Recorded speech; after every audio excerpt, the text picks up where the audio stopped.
The first pitch on the way. The knuckler stays high and tight for a ball, and this game is underway. Reds, of course, beat the Padres 2 out of 3 last weekend out in Southern California, losing the first game, winning the final 2. Hubbard goes around on a knuckleball and actually fouls it, and the count evens at 1 ball and 1 strike.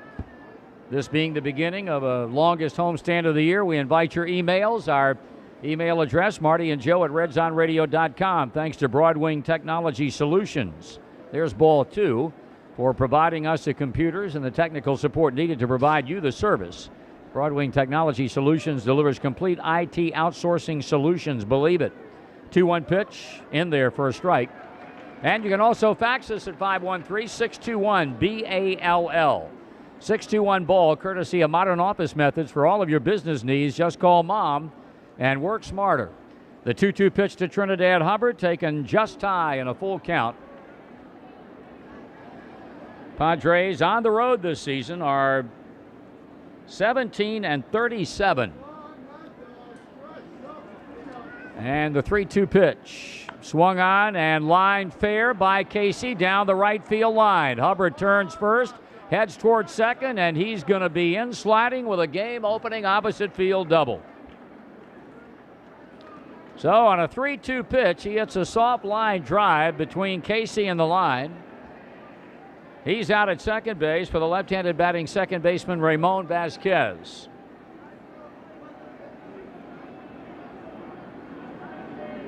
This, of course, represents the second straight start for Fernandez against San Diego, in between a couple of relief appearances during that series in Denver, but he worked 6 innings of 9 hit, 3-run baseball, 2 earned last Friday night to lose out at Qualcomm Stadium 5-2. Here's the pitch, and it's taken just high. Ball gets away, but not far enough to allow Hubbard to advance. Defensively, the Reds have Casey at first, Walker at second, Boone at third, Larkin at short, and the outfield of Adam Dunn in left, Ken Griffey Jr. in center, and Austin Kearns in right, Jason LaRue behind the plate. Leadoff double by Trinidad Hubbard, and a ball and no strikes to count on the waiting Vasquez, the second baseman, and he takes it high and away, ball 2. This reminder, if you're out and about listening to our broadcast on your car or your truck radio, we implore you to buckle up your seatbelt and make sure that everybody else in your vehicle does the same. Fernandez needs a strike and can't get it. He's behind 3 balls and no strikes. On deck, first baseman Ryan Klesko to be followed by Phil Nevin. Pretty good 1-2 punch in the middle of that San Diego lineup. The runner leading at second base, back to the plate with a strike on the inside comes Fernandez. Now the Reds are 27-27 at home. 31-28 on the road, and the next 10 will be right here at Synergy Field. So hopefully they're looking to get well here on this homestand. Their strike 2 call. Night game tomorrow night, day game on Saturday, or Sunday rather. And then the off day on Monday that will precede the 3-game series against Arizona, with Randy Johnson due to pitch the Thursday night wrap-up. 3 balls and 2 strikes, the payoff, and it's ball 4, and the first 2 have reached. So Jared Fernandez goes 3-2 to each of the first 2 batters. Hubbard doubles, Vasquez walks, and here's Ryan Klesko.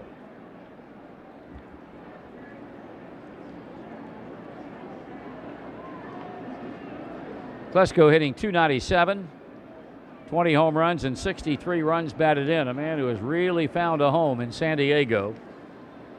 Got a 2-year contract extension on June the 20th. He takes it off the outside edge, ball 1. He had a 6-game 2-for-25 skid, but has followed that up by hitting safely in 5 games in a row, going 8 for his last 22. He swings and loops one into left. Dunn coming, and that ball is going to be caught on the run. Nice play by Adam Dunn. On the run, he backhands that ball to pick off Klesko's bid for a base hit in short left field, and with 1 out, here's Phil Nevin. Our Nichols Bakery Power Pitcher entry tonight is Jeff McChesney from Frankfort, Ohio. If A Reds pitcher strikes out the side. That's 3 up and 3 down. Jeff will win $500 in merchandise from the Cincy shops. To enter, fill out the registration found on 20 or 16-ounce packages of Nichols white bread, or send in a 3x5 card to Power Pitcher Inning, P.O. Box 1043, Cincinnati 45201. Nichols Bakery is a proud sponsor of the Reds on radio. Fernandez bluffs to throw back towards second. Now redirects his attentions to the 287 batting Nevin. And the knuckler is swung on and lined into right center field. That's a gap shot. The ball will be cut off short of the warning track. One scores, and now they'll hold the lead runner as Walker wheels his throw in toward the plate. Cut off by Casey, but a run-scoring first pitch double by Phil Nevin. Hubbard scores. Vasquez is at third base, and with one out, the San Diego Padres take a first inning 1-0 lead. Marty, I think I kind of noticed the way the first 4 hitters have approached this thing, and Klesko, normally a pretty free swinger, it looked like he just tried to lay the bat on the ball. Same thing for Nevin, and you know, if you try to overpower a knuckleball, if you hit it, it'll go, but you're asking for problems. Well, they had the advantage, of course, of facing him last Friday night, although he was very hittable in that game. They collected 9 hits off of him. He now goes to work on Ron Gant, and Gant takes a knuckleball that misses. He was the hero of yesterday afternoon's 7-4 win over the Phillies in San Diego. He tied the game with an extra base hit in the 8th and then won it with a 2-out, 3-run home run in the 9th. He takes, and the count's 2-0, and Fernandez consistently pitching behind in the count here in the first inning. Gant batting .277 with 12 bombs and 45 RBIs. Vasquez at third, Nevin at second. Nevin drives in his 37th run of the season, and Gant takes a strike.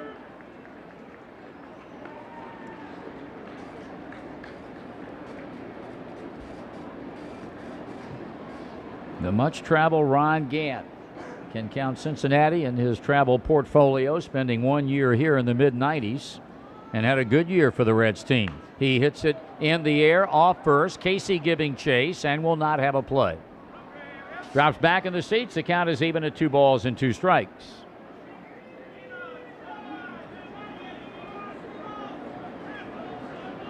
Well, San Diego, in that game against Fernandez last Friday night, they scored single runs in the second, third, and fourth innings.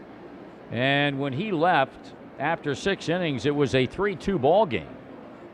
And San Diego scored 2 runs in the 8th to make it a 5-2 final. Gant takes high, and it's a 3-2 count. So for the 3rd time in the first inning, Jared Fernandez has gone full on a San Diego batter. After Gant, it'll be the former Minnesota Twin Brian Buchanan, the pitch, and a foul ball straight back. Inning began with a double by Hubbard. Then came the walk to Vasquez after Klesko flied to left. Nevin doubled into right center to drive the run in.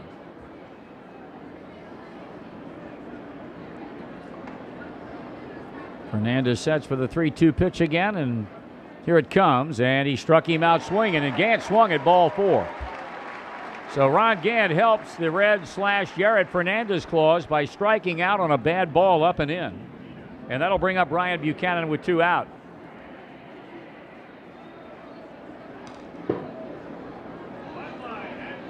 Buchanan hitting .261, 2 homers to account for his only RBIs in a San Diego uniform. But after going hitless in his first 11 National League at-bats, he's gone 6 for his last 12 with a double and 2 home runs in his last 7 ball games. Right-hand batter, and he takes inside a knuckleball, a ball and no strikes.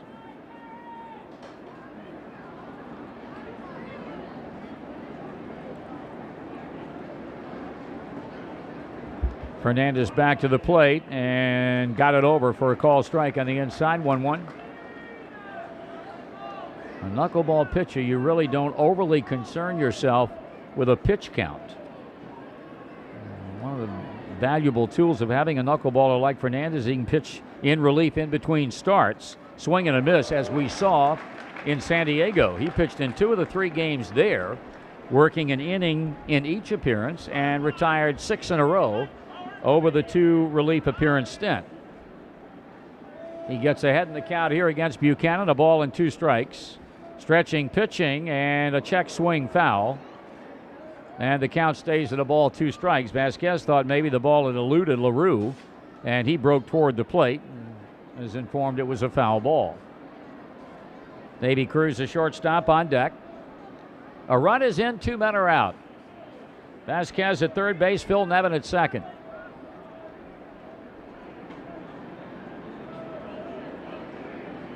Jared back to the pitching rubber, looking down to Jason LaRue for the sign. It's either knuckleball, fastball. Here's a pitch, and misses low and away. 2-2.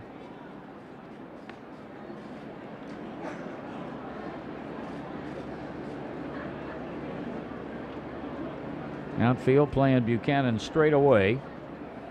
Infield back at normal depth. Fernandez redirecting his attentions back toward the plate.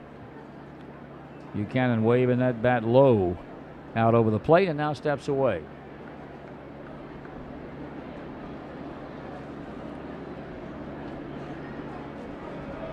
Right-handed batting Padre right fielder steps out again. And LaRue and Fernandez having problems getting onto the same page, and now time has been called. They'll meet. Meeting is over, and back to the plate comes Jason LaRue. Jared Fernandez trying to end the inning with only 1 run scoring. Big out of Ron Gadd, who struck out swinging. And the 2-2. Foul ball straight back.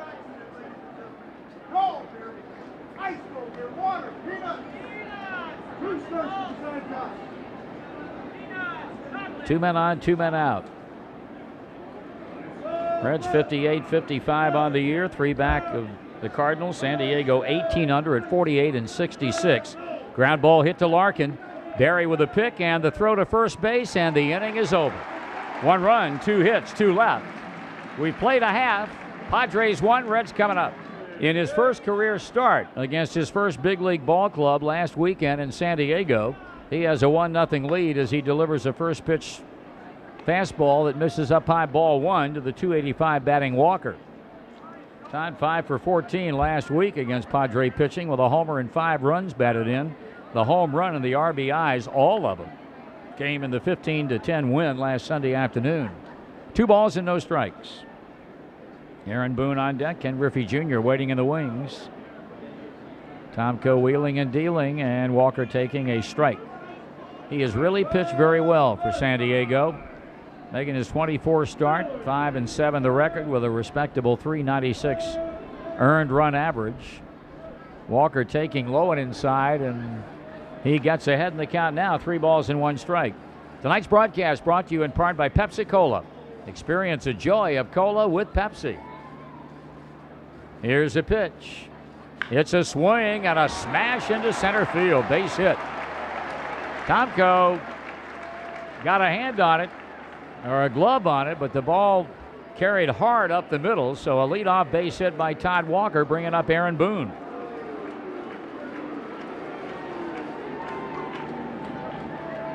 $18 homers, 59 RBIs, 24 stolen bases. The batting average might not be what he'd like it to be, but all the rest of the numbers by season's end are going to be extremely good. And his play at third base lately has been out of sight. He waits, and he swings and hits a drive back into deep left center field. Reds 2, San Diego 1. Boy, did he hit a bomb. I mean, he got his money's worth on Tomko's first pitch. It hit that big black curtain shielding the new ballpark from the old. Number 19 for Aaron Boone. The Reds 2, the Padres 1. Fireworks courtesy of the folks at Kroger. Tomko is trying to get a first pitch strike, and Aaron jumped all over that rascal. That's about as well as he can hit one, I think. Here's Ken Griffey Jr. now.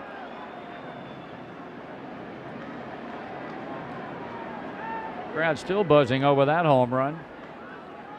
Junior batting .274 with 5 of them, and he takes first pitch, ball 1.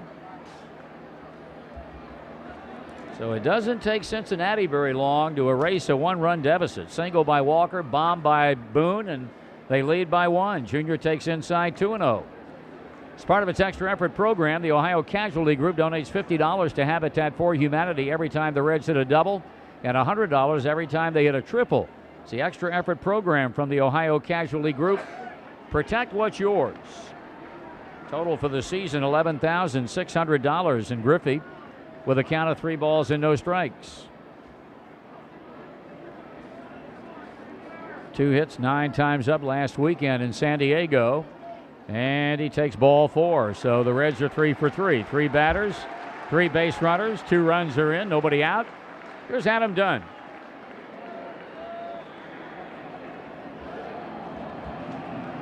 Now with a return of Sean Casey, Dunn returns to the more familiar confines of left field. Let's see if that in any way brings about a resurgence at the plate. Has not swung the bat very well at all of late. It seems like he either hits a home run or makes an out. Batting average still a respectable .283 with 24 homers and 64 runs batted in. Both of the latter numbers are team leaders, but he's had only 3 hits in his last 25 times up, and 2 of those 3 hits have left the yard. He takes inside, ball 1.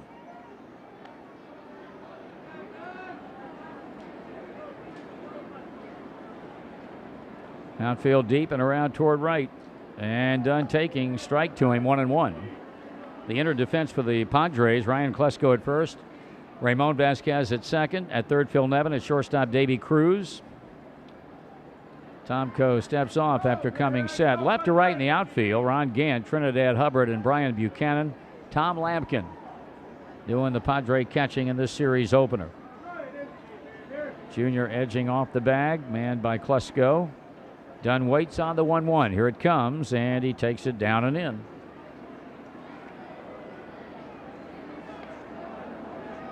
Not only does he lead the club in home runs and RBIs and runs scored, total bases, walks, strikeouts. Here's a pitch. Taken, ball 3.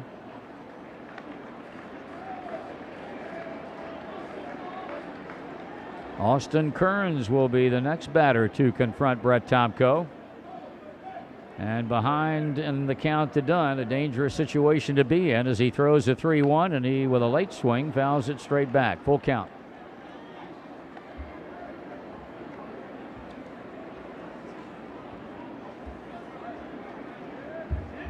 Walker single, Boone homered, Griffey walks. And a 3-2 count on Adam Dunn.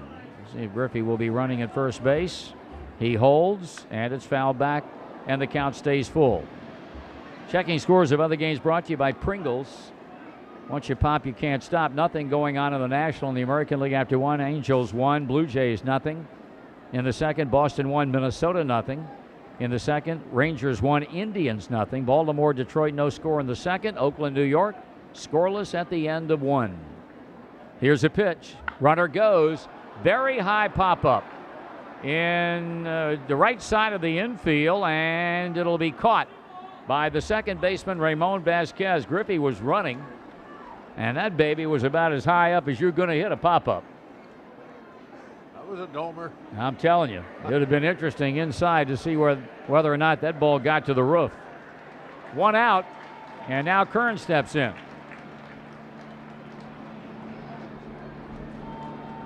Austin hitting .292 with 8 homers and 43 driven in. 2 runs are in. Griffey's at first as Tomko records the first out of this Cincinnati first inning. Kearns swings and drills it back into left center field. That's going to be off the wall. Griffey comes to third. Kearns digging towards second. He's in standing with a double.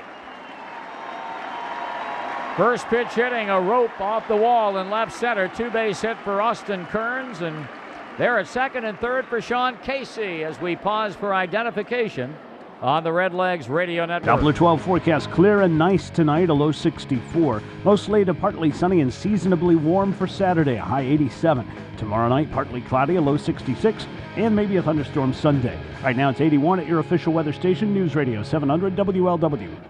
Here's Sean Casey now with second and third occupied, 1 out, 2 runs in. He went 4 for 8 in a 2-game rehab assignment with the Louisville Bats. The last couple of nights in Columbus. Last night had 3 hits, including a home run. And trying to do some damage here against Tomko as he takes it inside, ball 1. Phil Nevin even up with a bag and wide of the line at third base. The rest of the infield back at normal depth. Cruz at short, Vasquez at second, Klesko at first. Back comes Tomko, and Casey hits it hard up the middle, base hit. 1-run score. Waved around as Kearns. A throw from Hubbard, not in time. A 2-run single by Casey. Cincinnati with a 4-1 lead. Casey pumped up at second base and a nice way to come off the disabled list. He goes to second on the throw home, and Barry Larkin will step in.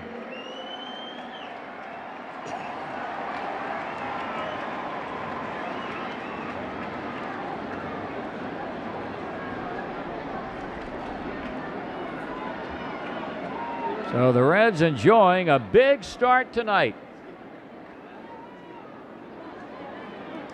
And here's Barry Larkin hitting .247, 6 homers, 34 runs knocked in. Casey upping his RBI total to 39. Larkin hits a high drive down the right field line. Ball curving toward the corner. Foul ball. Hit it long the other way, Larkin did, and it goes foul. Down a strike as the Reds veteran shortstop heads back toward the plate.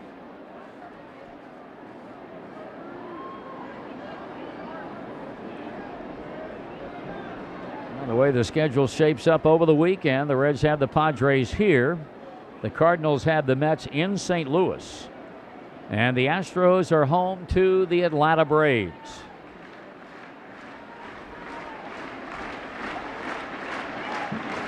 One strike and nothing on Larkin. Here's a pitch. Swung on, ground ball up the middle, base hit.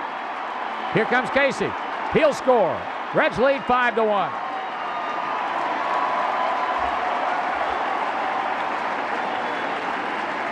Brett Tomko having a tough first inning. Greg Booker, the pitching coach, per instructions from manager Bruce Bochy, heading toward the mound. And I'm sure Tomko beside himself right now. He wanted nothing more than to come in here and pitch well. And it is not going well for him in the first. Well, making good pitches. When I say good pitches, I'm talking about good hitting pitches. And Reds taking advantage of it, and he's got that fire. Sure does. He's an enthusiastic young man. That he is. He brings a little more to this ball club, and I think he's given credit for it. Here's Jason LaRue now batting .236. Meeting is over. Booker back in the dugout.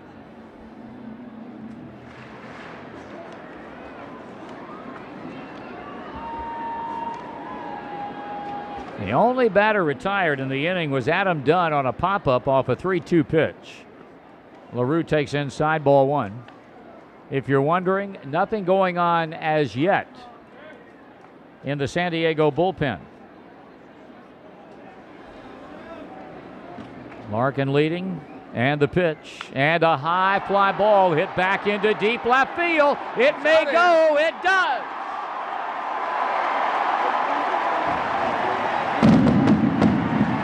Jason LaRue, a high drive that clears the wall and left. Number 7, Cincinnati has put 7 runs on the board and lead by 6.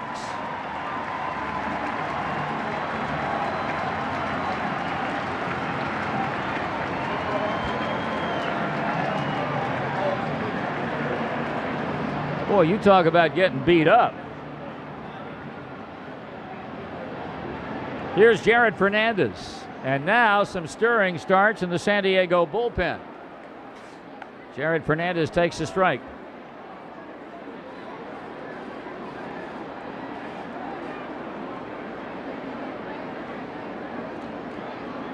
And he takes a ball. 1 ball and 1 strike.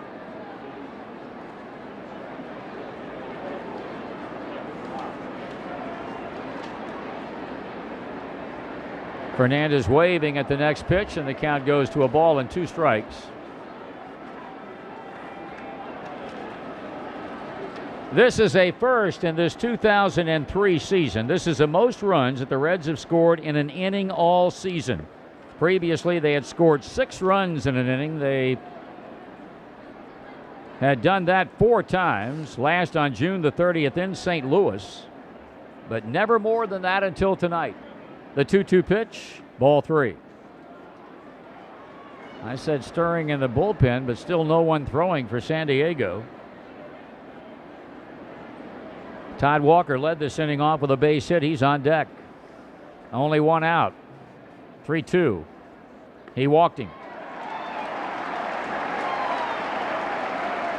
That's the second base on balls allowed by Tomko. Todd Walker is 1 for 1, and now a left-hander gets up to begin throwing.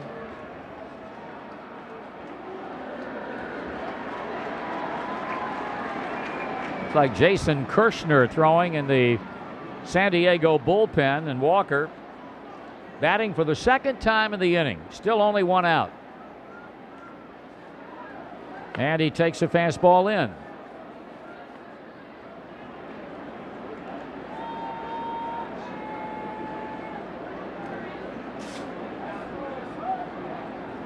Tomko pitching, swing and a foul ball.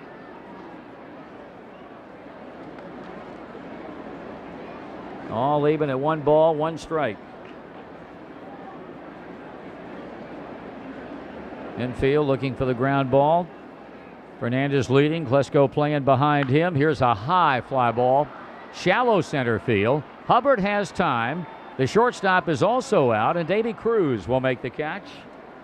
2 down in the inning, and here's Aaron Boone, who hit an earlier 2-run home run in the inning.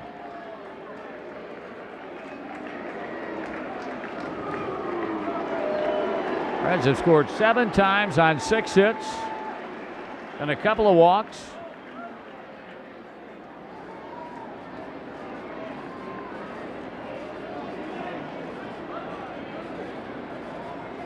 Here's Boone, and he takes a fastball strike.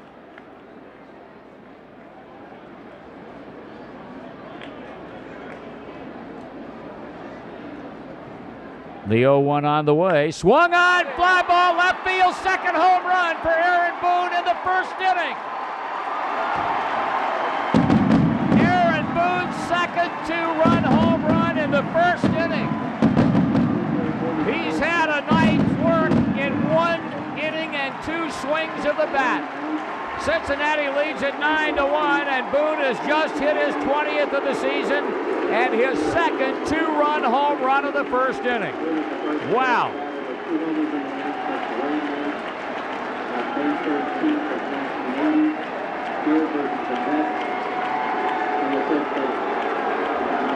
They want a curtain call from the Reds' third baseman. 9 runs the Reds have scored, and here's Ken Griffey Jr. stepping in. Tomko pitches, and it stays high, ball 1.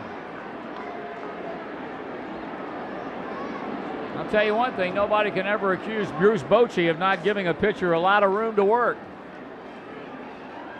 1 ball, 1 strike.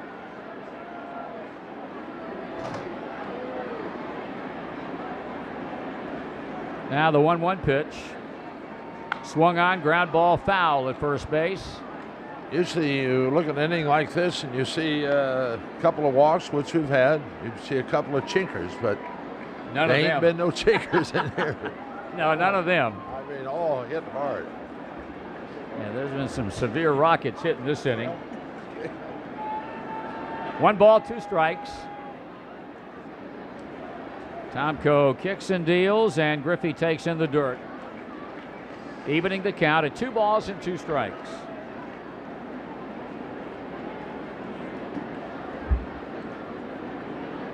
Of course, Griffey's second at-bat of this first inning. He had a walk and scored a run. The 2-2 pitch, and he fouls it off. Or did Lampkin hang on to it?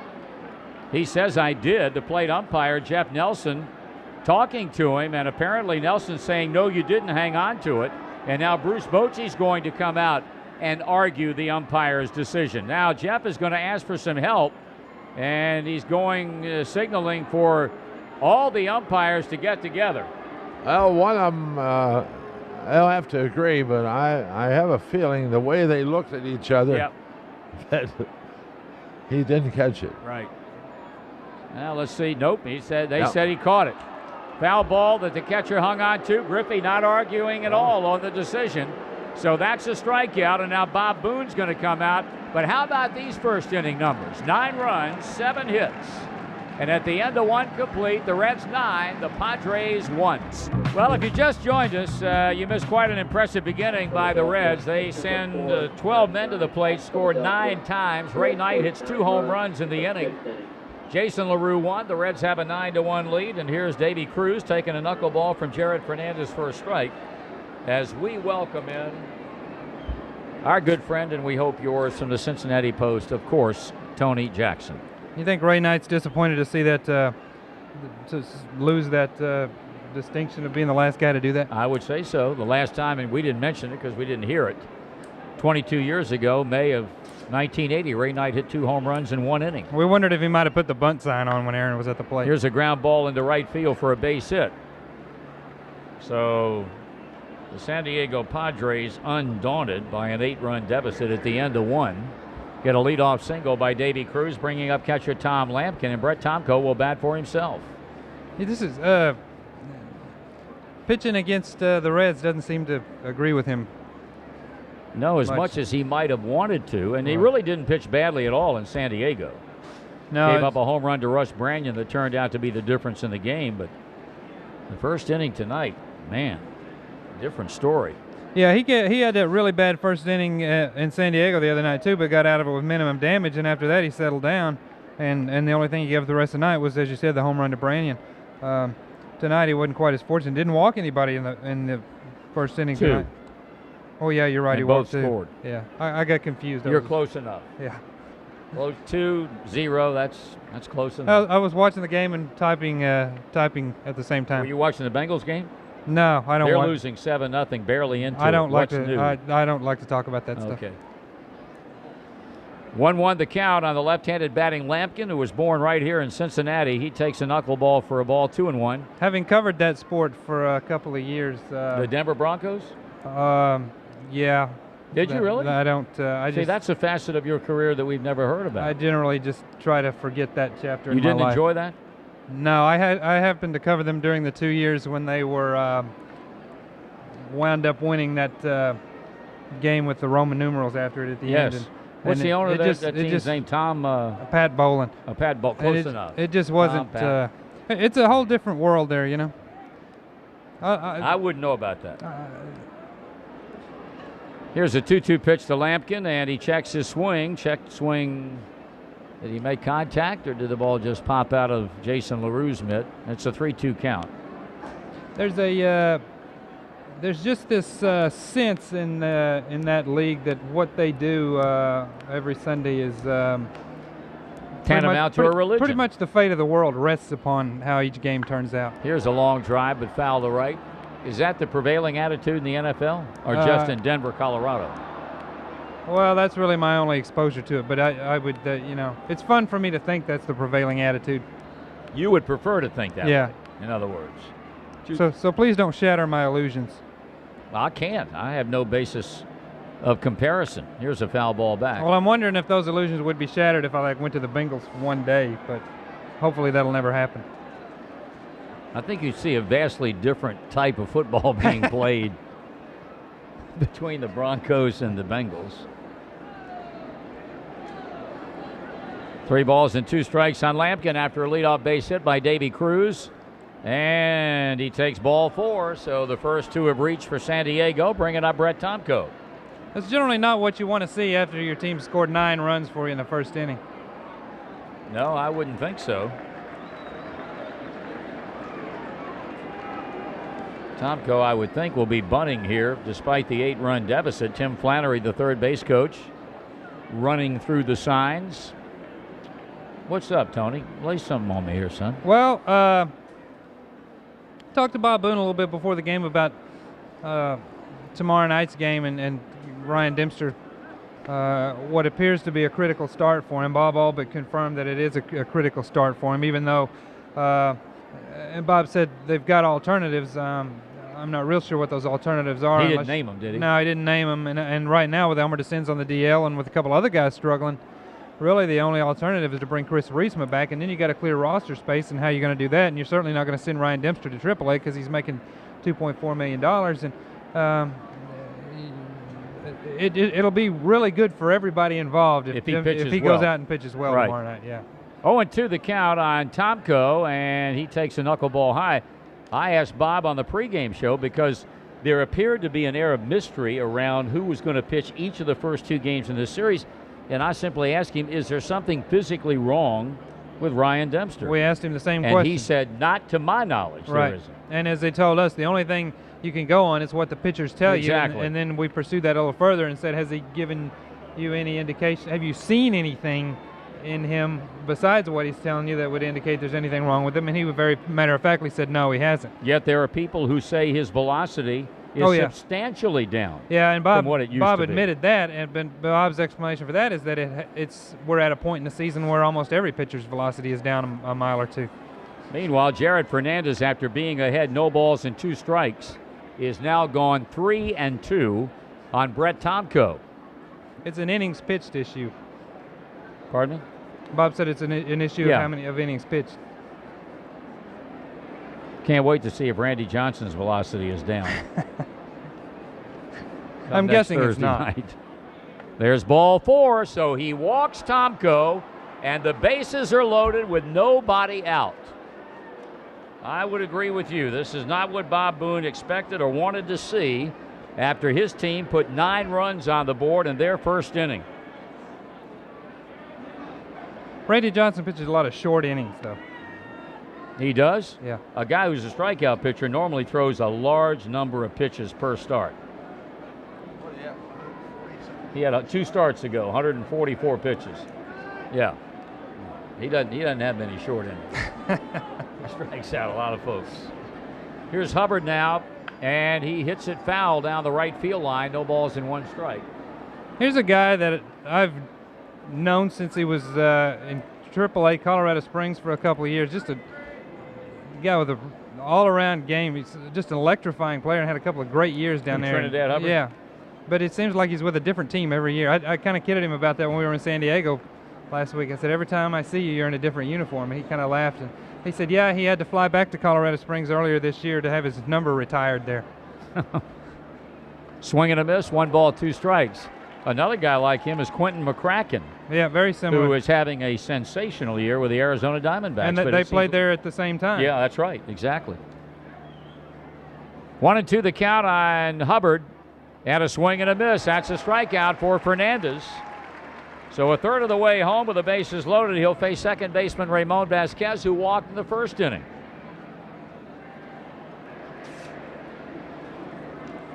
This, of course, and Hal and I talked about it last night, and I know you wrote about it today. What's the term? The defining point in the season?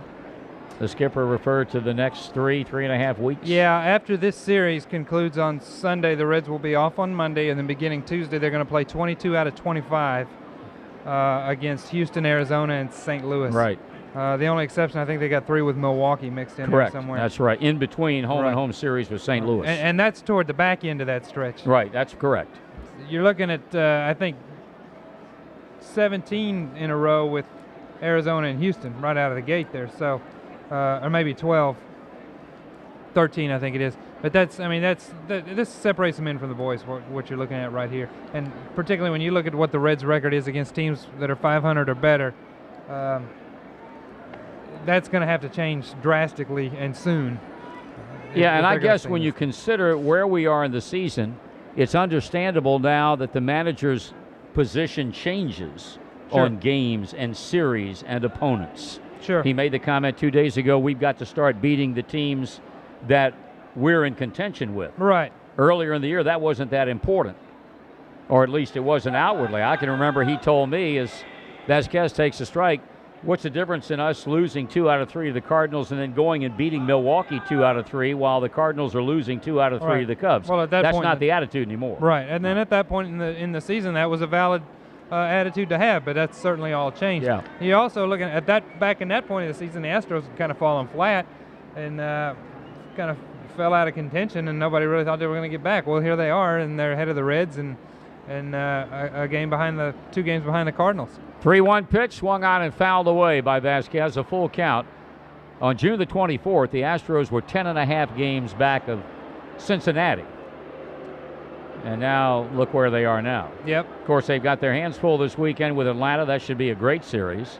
And the Cardinals are home to the New York Mets. And all of a sudden, you got to look at Jimmy Williams is right there in that manager of the year. No question. Absolutely right. 3 balls and 2 strikes, 1 out, 3 men on base. The pitch, and he pops him up into shallow center. Larkin going out, and Barry will make. No, he dropped the ball. Larkin drops the ball. Here comes the runner to the plate. He's safe, and it's a 9-2 ball game. Larkin unable to hang on to the ball in shallow center field. That'll be a base hit and a run batted in, although he got a whole bunch of leather on that ball. And the Padres have scored their 2nd run of the night, and the bases stay loaded for first baseman Ryan Klesko.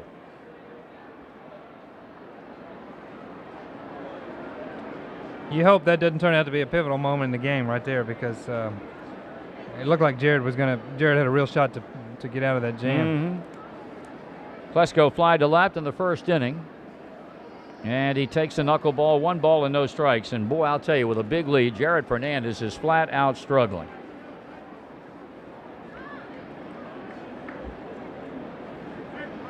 Lampkin at third, Tomko at second, Vasquez at first, and RBI is 17th of the season, way inside, 2 balls and no strikes. And now Jason LaRue will call time with plate umpire Jeff Nelson and go to the mound. You'd like to think it would be a little bit easier than this, wouldn't you, with a big lead?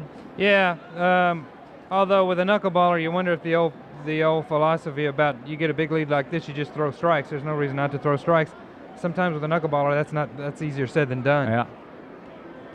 A lot of times these guys don't even know where the ball is going when they release it. I have, through an inning and a half, I am a little bit impressed with the way Jason LaRue's done back there. Ground ball hit to first. Casey has it. He'll throw to second. They get the force play there as Lampkin scores, making it 9-3.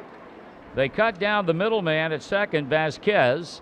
RBI for Klesko, number 64, and Phil Nevin will bat with runners on the corners and 2 men out. I don't know if you remember March 4th in Sarasota when Jason caught Jared for 3 innings and committed a pass ball all 3 innings. Yep.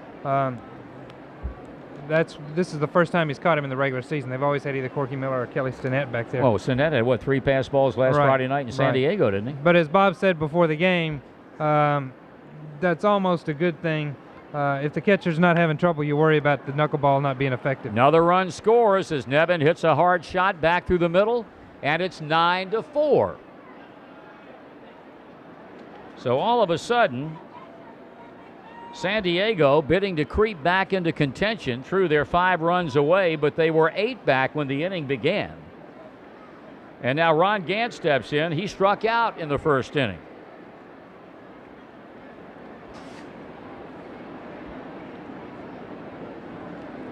Anything else on your mind? All 1 to Gant. How much golf did you guys play in Denver? We played in Keystone Ranch up in the mountains on Monday, Lakewood Country Club Tuesday, and Interlaken, the Omni Resort, on Wednesday. 3 for 3, not bad. That's not bad, is it? No, that's not bad at all. And we enjoyed, I might add, every minute of it. Other than getting rained on after 14 holes up in the mountains when the temperature dropped from 71 to 58. We were cold. All during your round? Yes. Here's a smash played by Casey. He'll go to the bag to retire Gant and end the inning. Adam Dunn leading off the bottom of the second inning, fouling off Brett Tomko's first pitch. 9-4, the Reds lead the Padres. Dunn batted only 1 time in the first and popped out to Vasquez at second.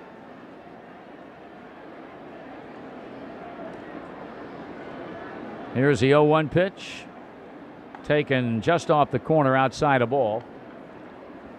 John Kitna, 7 for 9, engineering a tying touchdown drive. Here's a pitch, and here's a high fly ball headed toward Gant in left. He waits and he makes the catch, and we pause for identification on the Reds Radio Network. A tri-state couple arrested for a string of thefts in Coleraine Township. A worldwide child porn ring is stopped, and actor Charlton Heston has Alzheimer's. Details on these and other stories after the game on News Radio 700 WLW Cincinnati. Austin Kearns with one out. He had a double. He scored one of the 9 first-inning runs for Cincinnati. Tomko retires the first batter he faces to begin the inning, and Tomko swings and misses, or Kearns swings and misses. Vance Western and Southern Financial Group wants to strike out cancer all season long. Every time a Reds pitcher strikes out an opposing batter, Western and Southern will make a donation to the Barrett Cancer Center. As Western and Southern says, when it comes to fighting cancer, we're all in this one together. 1 ball, 1 strike. Kearns followed by Casey. He joined us late. Reds scored 9 in the first. Aaron Boone hit a pair of 2-run home runs. Here's a foul out of here. Casey singled in 2. Jason LaRue hit a 2-run bomb. Larkin singled in a run. But San Diego, with 3 runs in the top of the second, trailed 9-4, I should say.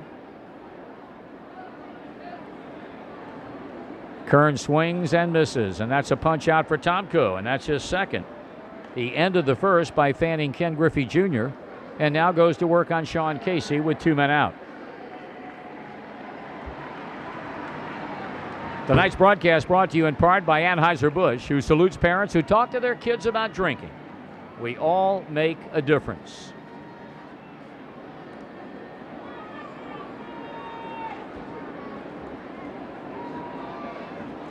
To make room for Casey on the roster, Brady Clark option to Louisville. 1 ball and no strikes on Casey.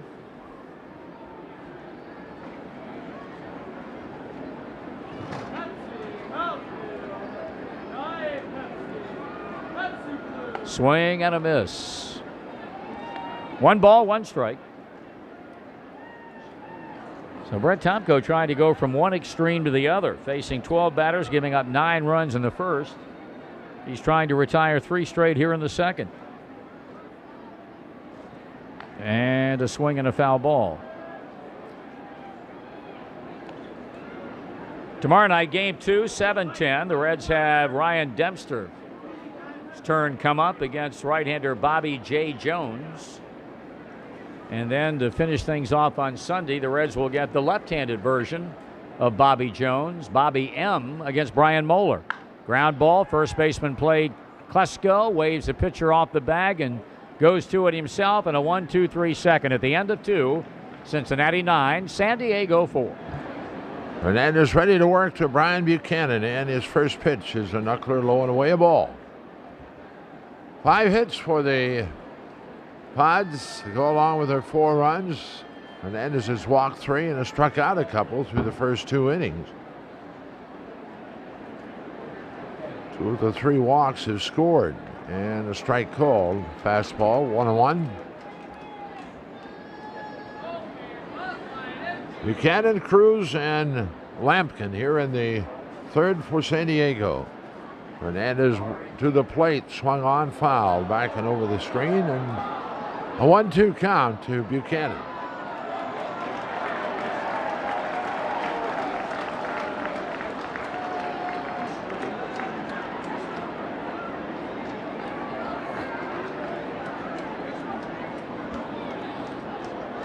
LaRue hangs the sign.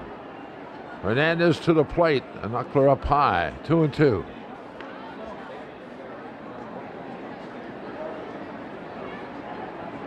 Heavy Cruz waiting on deck. Jared Fernandez, the break even, and that swung on and popped up right side, calling for it as Casey crosses into foul territory, and he has it 1 away. A 1 down, Davy Cruz, the batter. He got the 3-run second underway with a base hit to right field and scored. After Cruz's base hit, Lampkin and Tomko walked. Hubbard struck out.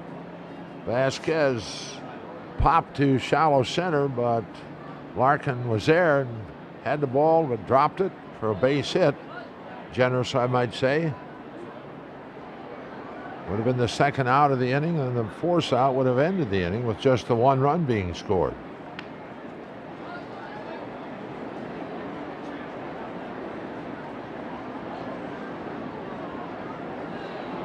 And the pitch, that's over the head of Cruz, and a ball, no strikes, to make it 2 balls, no strikes to Cruz.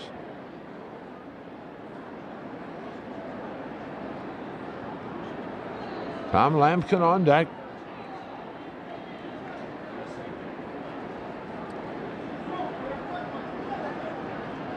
Hernandez with the 2-0, and Cruz swings and he lines it to center field, a base hit. And almost getting by Junior, as he had to wind up making a diving grab of that on the bounce. Well, that ball, I think, tricked Griffey a little bit.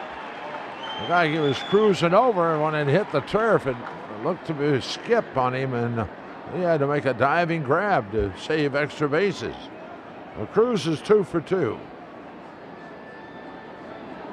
And the batter is Tom Lampkin. That's 6 hits now for San Diego. Lampkin walked and scored in the second inning. Let Tomko on deck.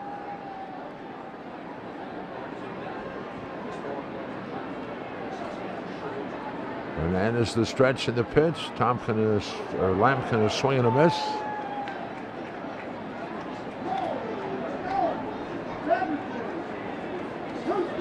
Oh, 1. 9-4. Reds lead it here in the third inning.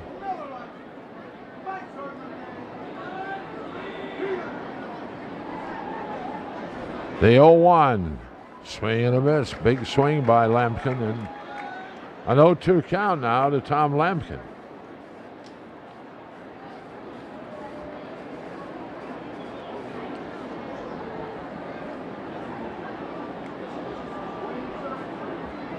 LaRue has places assigned, and the pitch.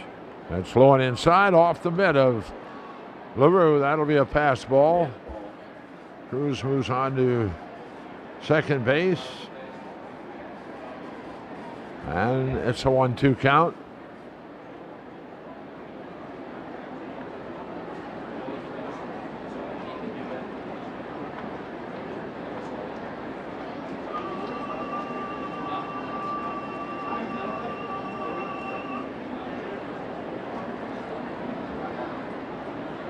And the knuckler has a swing and another pass ball, and on his way to first is Lampkin, and all hands are safe.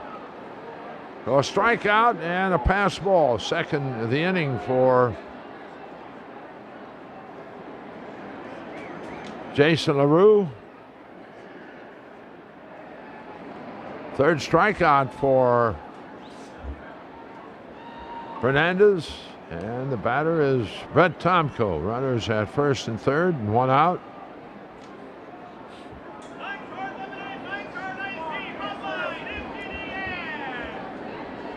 That was a hard knuckler. It hit off the mid of LaRue. A pitch, and Tomko a swing and a miss.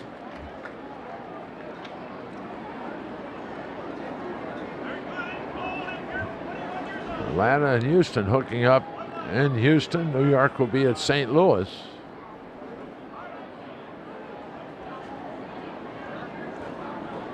The ball's a strike. Hernandez delivers. Tomko swings and lines it right at Walker at second. He gets a throw quickly off to Casey, but not quite in time to get Lampkin. So with 2 away, Trinidad Hubbard the batter. Hubbard doubled leading off the game and scored, struck out in the second. 1 for 2.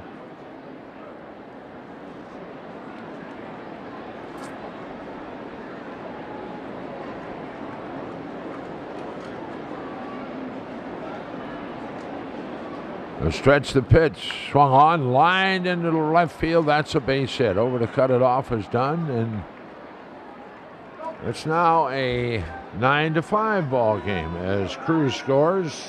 Lampkin moves to second. Hubbard with his 6th RBI of the year.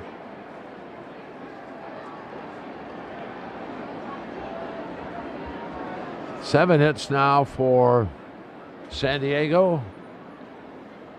And once again, should have been out of the inning without a run. 2 pass balls cost him an out.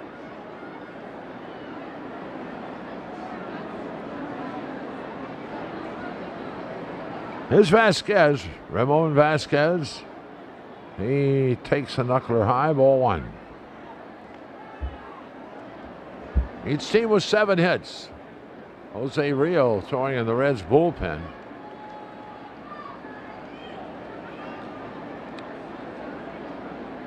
And the pitch, that's low and inside. 2-0 the count. Ryan Klesko on deck.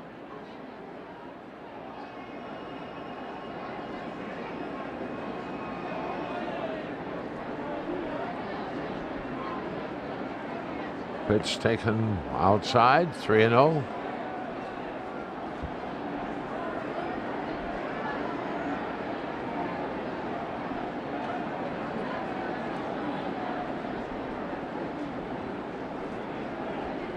Three balls, no strikes.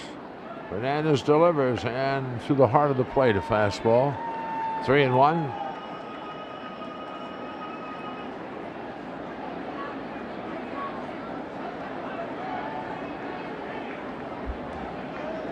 Fernandez ready with the 3-1. And Vasquez takes ball 4, low and inside, and the bases are loaded.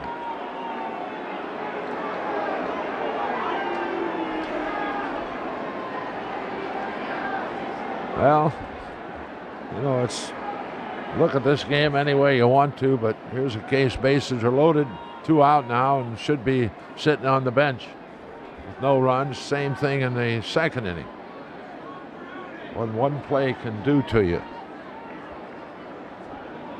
Well, Fernandez sets and delivers, and Klesko bounces to first, and Tracy will take it to the bag, and that's the inning. They get a run on a couple of base hits. There were no errors, 3 left. Middle of the third, the Reds 9, the Padres 5. So Tomko works to Berry, and Larkin takes outside, ball 1. Larkin, a .247 batting average coming into the game.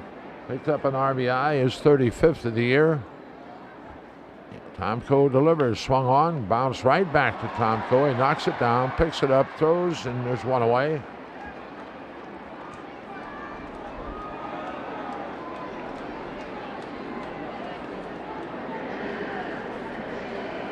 With 1 down, Jason LaRue steps in. Jason hit his 7th home run of the year in the first inning with Larkin on to give him a couple of ribbies, now 37.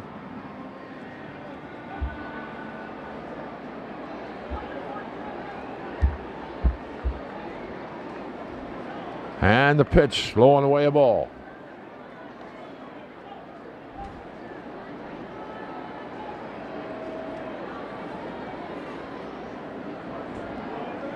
A 1-0. Swung on, grounded to short. Cruz fields across to Klesko, and they're 2 away. And guess what?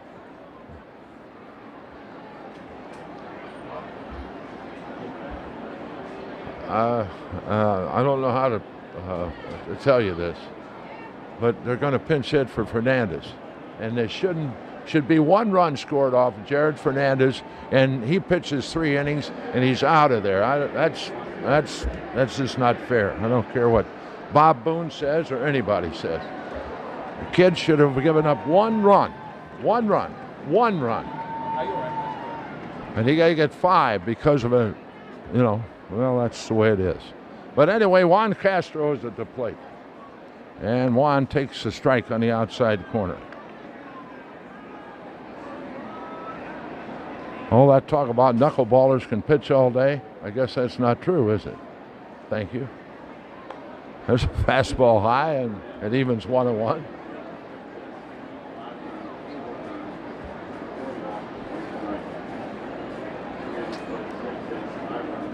Tomko works, and it's up high.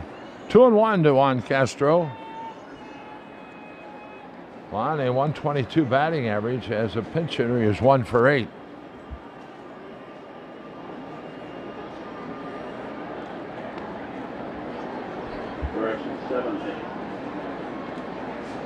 So Fernandez works 3 innings, allows 7 hits, 5 runs, all earned.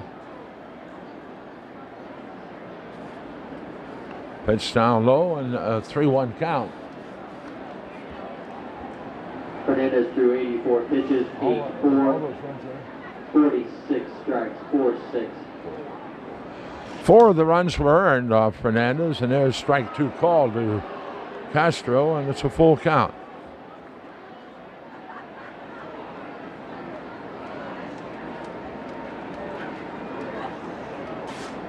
Tomko with the payoff, and Castro a swing and a miss, and that takes care of the Reds. They go in order for the second straight inning, and after 3, it's the Reds 9 and the Padres 5.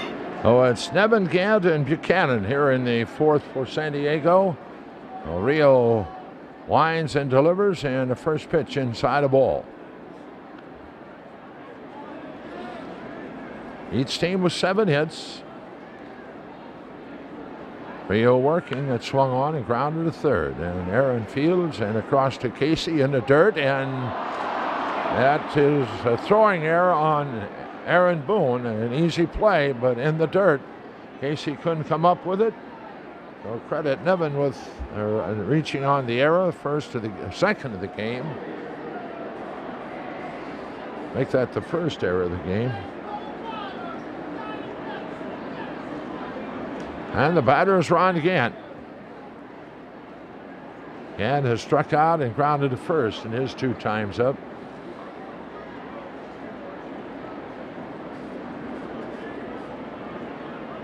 And he looks at a strike from Rio.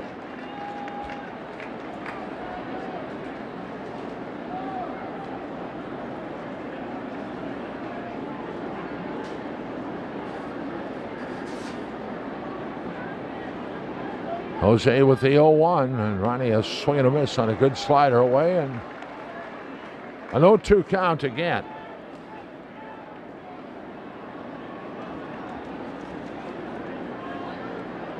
Ryan Buchanan on deck.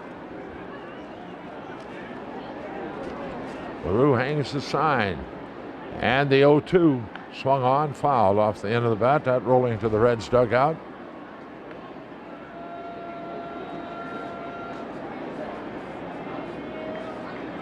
An 0-2 count.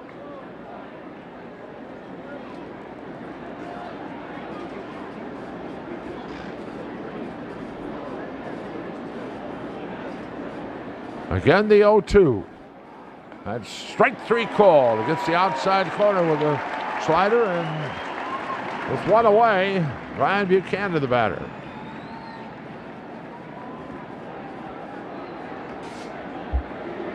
Buchanan 0 for 2. He has grounded to short and popped to Casey in foul territory. A pretty good crowd tonight. Not bad.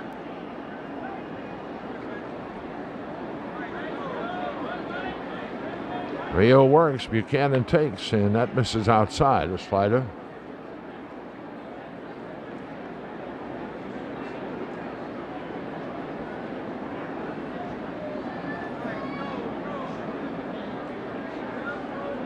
The 1-0. Swing and a miss on the splitter, and a 1-1 count to Buchanan. Debbie Cruz on deck.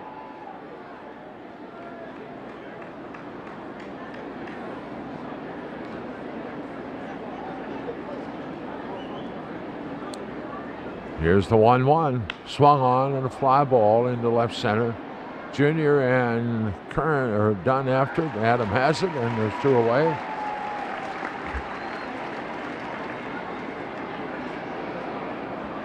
Well, with 2 down, Cruz steps in. He has singled each time up and has scored each time.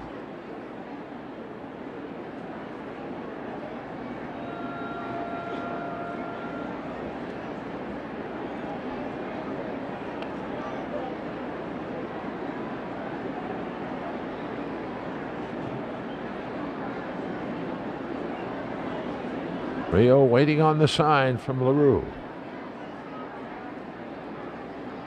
And the stretch.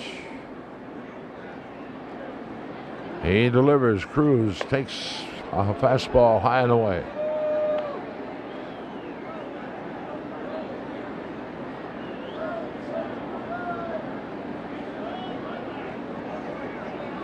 And the pitch. That's in for a called strike, a splitter, and it evens 1-1.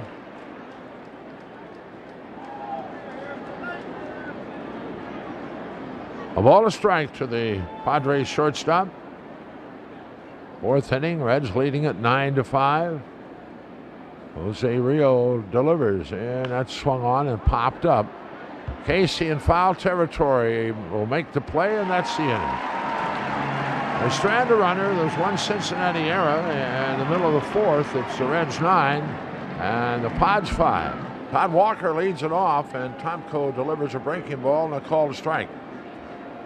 Walker led off the game with a base hit and scored. In fact, was up twice in that first inning. The second time up, popped out for the second out of the inning. Ground ball, and fielded by Vasquez onto Klesko, and there's one away, and we'll pause for station identification on the Reds Radio Network. Doppler 12 forecast clear and nice tonight, a low 64. Mostly to partly sunny and seasonably warm for Saturday, a high 87. Tomorrow night, partly cloudy, a low 66, and maybe a thunderstorm Sunday. Right now it's 81 at your official weather station, News Radio 700 WLW. Now here's Aaron Boone, and all Aaron has done is driven in 4 runs with 2 home runs, and this time he breaks his bat as he fouls it into the seats over the Reds dugout. Well, Tomko has retired 8 straight batters since the Boone home run, the second home run in the first inning. Out of an order in the second, again in the third. He was retired the first batter here in the fourth inning.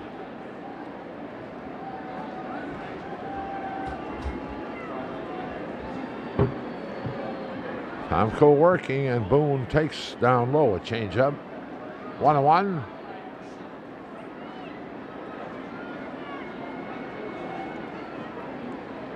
That 1-1 delivery, and it's strike 2 call. That a breaking ball at the knees on the outside corner, and a 1-2 count.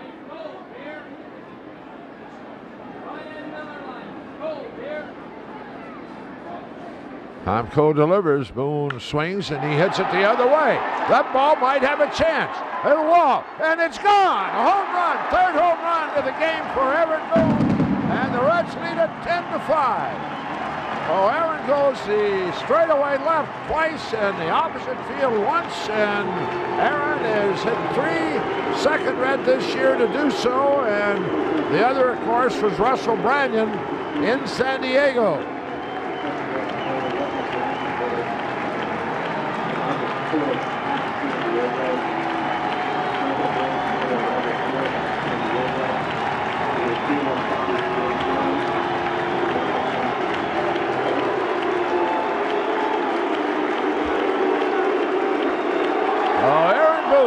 Curtain call for Aaron, and it's now a 10-5 ball game. That gives Aaron 21 home runs now and 64 RBIs. He ties Adam Dunn now for the RBI leadership at 64. Now here's Junior, and he lines one to right. That's a base hit, and he's satisfied with a single.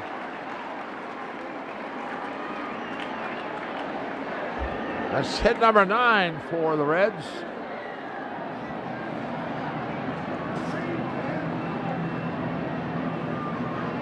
And here's Adam Dunn. Adam's 0 for 2. Some activity in the San Diego bullpen. A lefty is up and throwing.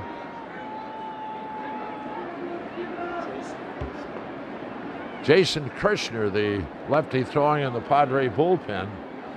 One out with Griffey at first base and a run in. Boone has driven in half of the runs. Takes low and inside, Dunn does, and it's a 2-0 count.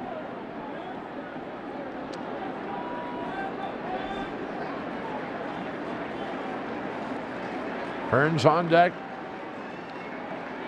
Tomko the stretch. And the pitch. And that's low and away. 3-0 the count.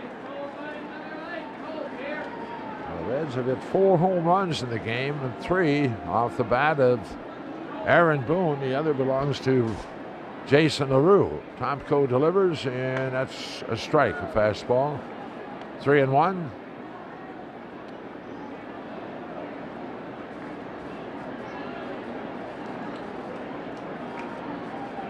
Tomko with the 3-1. That's way inside. Ball 4. Third walk issued. 5 RBIs for Aaron Boone. Ties his career RBI total. And here comes Bruce Bochy, and that's going to be it for Brett Tomko. He's going to make a double switch. And let's see who it might be. We'll use a new right fielder. Kingsale will take over in right field. The new pitcher will be Kushner. And Kirshner making his 9th appearance since joining the Padres. His .727 earned run average, 8 2/3 innings, 7 hits, 5 walks, 4 strikeouts. And he will face Austin Kearns with 1 out and 2 on. The Reds lead at 10-5. Reds 9 big ones in the first inning, and then Aaron Boone hit his 3rd home run of the game here in the 4th to make it a 10-5 game. Aaron has driven in 5 of the 10 runs.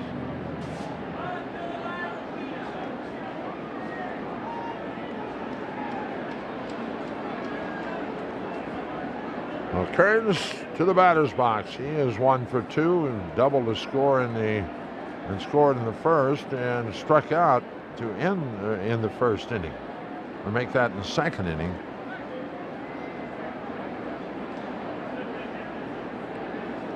Well, Kirshner ready to go to work on Kearns. Sean Casey on deck.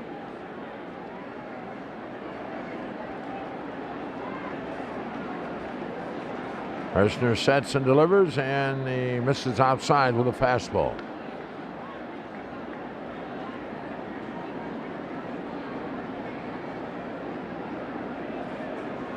Griffey at second, Dunn at first. Kirshner the 0-1, and that's a swing and a miss. A ball, a strike.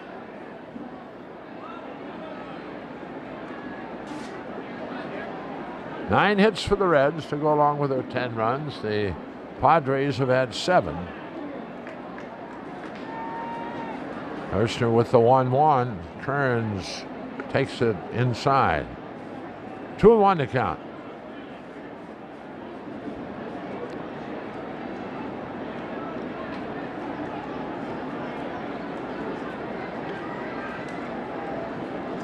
Griffey at second leads. Kirshner with the 2-1, and Kearns takes it down low.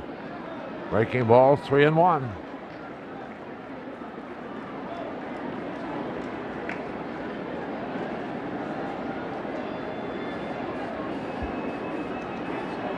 Kirshner waiting on the sign from Lampkin. Now the stretch.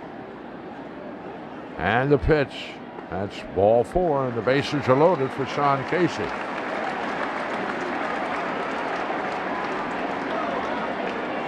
Well, Casey 1 for 2. He had a big single in the first inning to drive in a couple of runs, and then in the second grounded to Klesko at first base.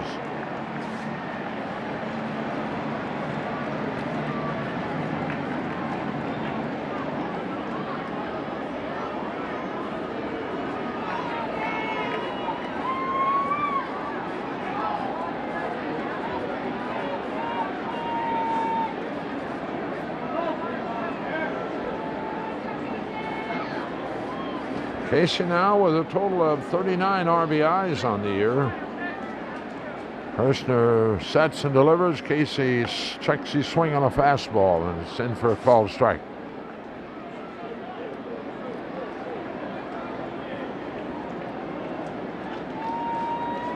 Griffey at third, Dunn at second, Kearns at first. A run in and 1 out. Herster, the 0-1. Casey swings and fouls. That one back and into the seats, and an 0-2 count.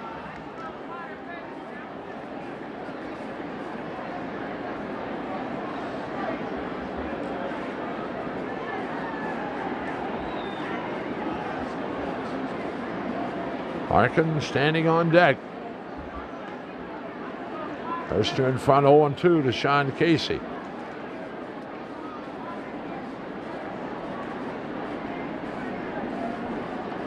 The 0-2 pitch. That's high and inside, a fastball, and a 1-2 count.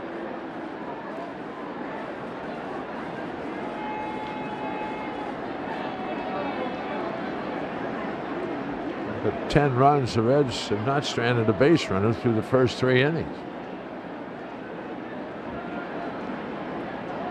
A ball, 2 strikes. The stretch. And the pitch, and Casey swings and hits it up the middle. It's picked off. A soft line drive by Kirshner, and that's the inning as he throws over to Nevin. They double up Griffey. Winds up a double play. Out of it, the Reds get a run on a couple of hits. There were no errors, 2 left. After 4, Reds 10, Padres 5. And to the left-handed batter, his first pitch of the 5th is taken for a strike. The scoreboard stumper in Riverfront Stadium / Synergy Field history, 4 pitchers have thrown no-hitters. How many can you name? Here's the 0-1 pitch. That's in for strike 2 call. Meanwhile, in Buffalo, Bengals have the ball on the Bills' 21-yard line. The score, Bills 17, Bengals 7. Here's the 0-2 pitch. Missing away for a ball. All ice creams are not created equal. Enjoy the delicious difference of United Dairy Farmers homemade brand ice cream, and you'll know why. Nothing tastes better than homemade. Swing and a drive to right, and that one's out of here. It's 10-6 as Tom Lampkin hits his 7th home run of the season. Rio got ahead in the count, and Lampkin turns one around and drives it out of here to right. So it's a 4-run difference again. It was 9-5, then 10-5, and now 10-6. And Kingsale will step in to bat for the first time.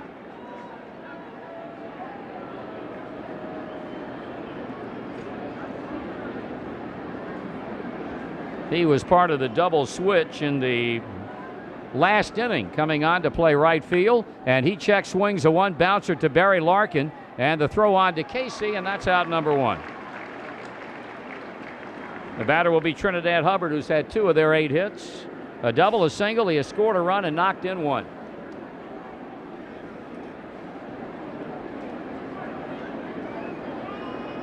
Over the time that we spend away from the ballpark, that is on the road, we still get volumes of emails, which our engineer producer, in this case Steve Bersnick, prints out when we come back home for the first of a stand, as is the case tonight.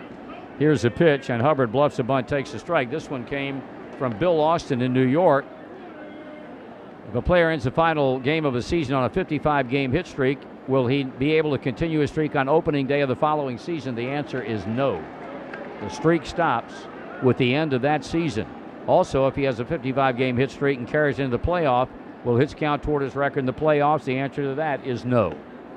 Pitch is taken high for a ball. It's 1 ball and 2 strikes. We can remember Hal Morris ending a season some years back with a 22 or 23 game hitting streak, and it stopped when that current season ended. Swung on, ground ball hit toward short. Larkin up, quick throwing on to first in time. He got him by a half a step. That'll bring up Ramon Vasquez with 2 away. Another endorsement for Cool Contact refreshment towels from Old Spice. From Jeb Ballantyne from Lebanon, Ohio. Knowing how much women dislike a sweaty man, I went and purchased some Old Spice Cool Contact refreshment towels. My family didn't quite know what to make of me and my purchase until we attended a funeral in Houston in the middle of July. There's the ultimate test. Pitch is in for a strike. Suddenly everyone, my family, friends, even complete strangers, were asking me for Cool Contact refreshment towels. Needless to say, We could not have survived the experience without him. So on behalf of my family and myself, I want to extend our sincere appreciation and say thank you from the bottom of our armpits. Longtime fan, first-time emailer Jeb Ballantyne, Lebanon, Ohio. Don't stink this summer. Pitch is taken high for a ball. Nothing like personal endorsements. We don't make them up, folks. 2 balls and 1 strike with 2 outs and a run in. Rijo pitching, Vasquez fouling. He has walked, singled, and walked again, has knocked in a run. Reds 10, San Diego 6. The last time these two teams met last Sunday afternoon at Qualcomm Stadium, it was 15-10 the final score. We're 9 runs away from equaling that tonight. Here's a foul ball down the left field line that'll drop out of play, and the count's 2 balls and 2 strikes.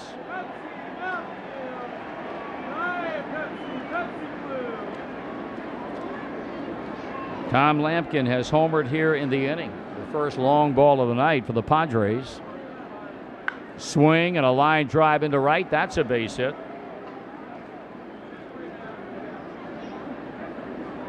Second hit of the inning, and the second hit off of Rijo, bringing Klesko up.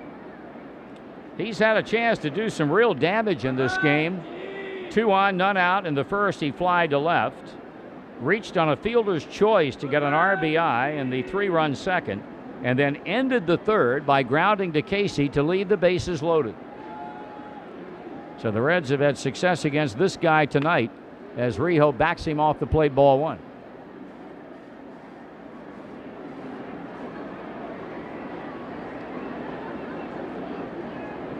San Diego climbing back in this one, and it's 2 balls and no strikes. Casey staying on the bag, trying to keep Vasquez close. Rijo needs a strike, pitching behind in the count, and that's on the inside for a call, strike 1. 2-1.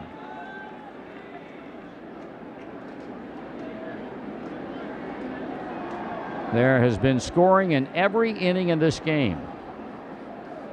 Either one team or the other. Here's a line drive, hit foul. Off the Reds dugout and bouncing back beyond the first base coaching box. Rob Picholo, or rather Alan Trammell, former fine infielder with the Detroit Tigers and one of the class acts in baseball. 2 balls, 2 strikes. Runner at first, 2 out. Klesko hits a drive to right field. Down the line, it will be a foul ball. To show you how classy Alan Trammell is, when Sparky Anderson was inducted into the Hall of Fame in 2000, Trammell, at that time a member of Bruce Bochy's coaching staff in San Diego, asked for and received permission to leave the club so he could be in Cooperstown for Sparky's induction. Sparky, of course, managed Trammell throughout his career as a member of the Detroit Tigers, and it was a classy move on the part of the former Tiger shortstop. John Riedling now warming up in the Reds bullpen, and Rijo with a break-even pitch, runner going, and Klesko taking, and the throw down, not in time, a stolen base. Number 4 for Ramon Vasquez.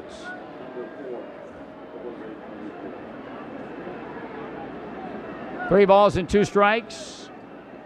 On deck, Phil Nevin. Rijo looking, gloved hand on left knee, still staring in for the sign. And now with a motion. And the payoff pitch. And it's grounded to second. Played by Walker, and the throw to first ends the inning. They get a run on 2 hits with a man left. We're in the middle of inning 5. Offense, big time tonight. Reds 10, Padres 6. 10-6 Cincinnati as we go to the bottom of the 5th inning. Barry Larkin, who has gone 1 for 2 tonight with an RBI base hit in that 9-run first inning. He's also scored a run, and he's a leadoff batter against a left-hander Kirshner. And Barry bunts, but bunts foul. Strike 1. Don't miss the Reds final series here at Synergy. Tickets are still available for Friday night, September the 20th. The Reds and the Phils at 7:10, and following the game will be the biggest fireworks display in Reds history. You won't want to miss this farewell celebration. Get your tickets now for Friday, September the 20th. Part of the Reds' final series ever at Synergy Field, Riverfront Stadium. To order tickets, call 381-REDS. Final series sponsored by Conn's, Kroger, Pepsi, Provident Bank, and 700 WLW. 1 ball, 1 strike on the .248 batting Larkin. And a swing and a fly ball that Kingsale will get, moving a bit toward right center, 1 out. Jason LaRue hit a 2-run home run in the first inning. He's 1 for 2.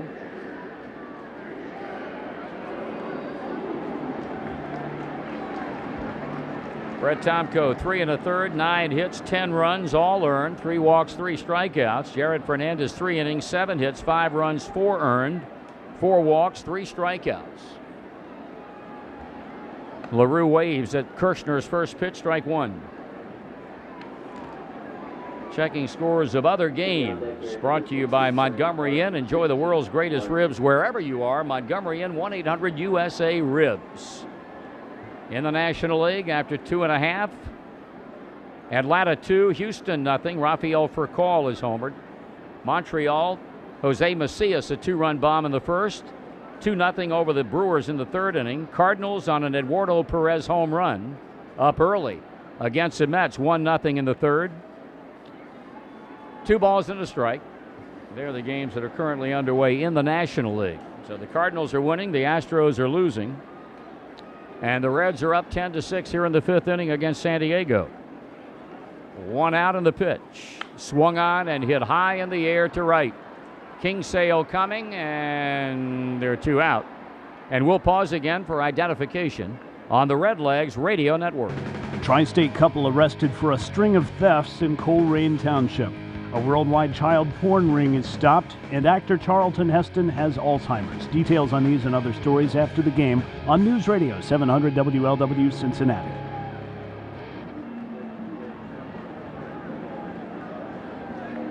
Pinch hitter off the Reds bench, second of the night. This time it's Brandon Larson to bat for Rijo. So John Riedling will be out there in the 6th inning, and Larson takes a strike.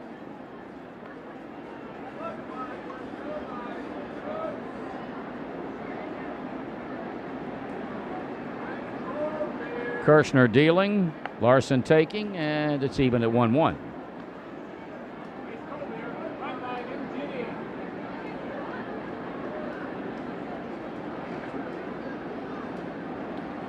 Swung on and hit to short. The pickup by Davy Cruz, throwing to end the inning, and the Reds are out in order for the 3rd time tonight. Yet, at the end of 5, Cincinnati leads 10-6. Padres bat in the 6th inning, down 4 at 10-6. So Rio works 2 innings, allows 2 hits, a run, and he struck out 1. And he would stand to be the winner in this one. So Riedling completing his warm-ups. Here's Marty. All right, this call to the bullpen brought to you by Cincinnati Bell. If you're going wireless around here, go with the people who live here. Cincinnati Bell. Nevin, 2 hits, 2 RBIs. He's the man who starts it off here in the top of the 6th inning. Kind of interesting, thanks to our crack research department, named Joe Nuxhall. The Reds with 3 home runs in a game.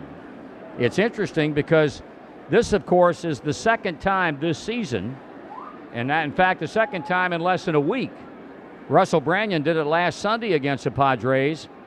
Aaron Boone will be batting in the bottom of the 6th inning with 3 home runs and as many times up. First pitch of ball to Nevin. The last time 2 Reds in the same year hit 3 home runs was in 1999. Jeffrey Hammonds against Colorado. Greg Vaughn versus the Chicago Cubs. Here's a swing and a pop-up out of play beyond the Reds' dugout. Prior to that, in 1956, 4 different Reds hit 3 home runs in a ball game. Gus Bell, Ed Bailey, Ted Kluszewski, and Bob Thurman. Prior to that, Gus Bell and Smokey Burgess in 1955. So some fairly select company to have it done by 2 players in one season. Although that powerful 56 club doing it 4 different players. 1 ball and 2 strikes on Phil Nevin. Ron Gant on deck to be followed by the pitcher. And a swing and a miss, and Riedling starts well by punching out the San Diego third baseman. Here's Gant, who has struck out, bounced out, and struck out again. For those of you who might be coming to the ball game tomorrow night, this reminder: because of the setup for Sunday's Michael W. Smith postgame concert, Mering Way westbound lanes will be closed to general traffic from 8 a.m. tomorrow until 10 p.m. on Sunday. Two-way traffic will exist on the southbound Riverside lanes. The Synergy Field parking garage can be entered from the west by taking Central Avenue to Mering Way, passing Paul Brown Stadium. 1-0 on the right-handed batting Gant. The pitchers to throw no-hitters at Riverfront Synergy Field. Kenny Holtzman started in June of '71, 1-0 for the Cubs over the Reds.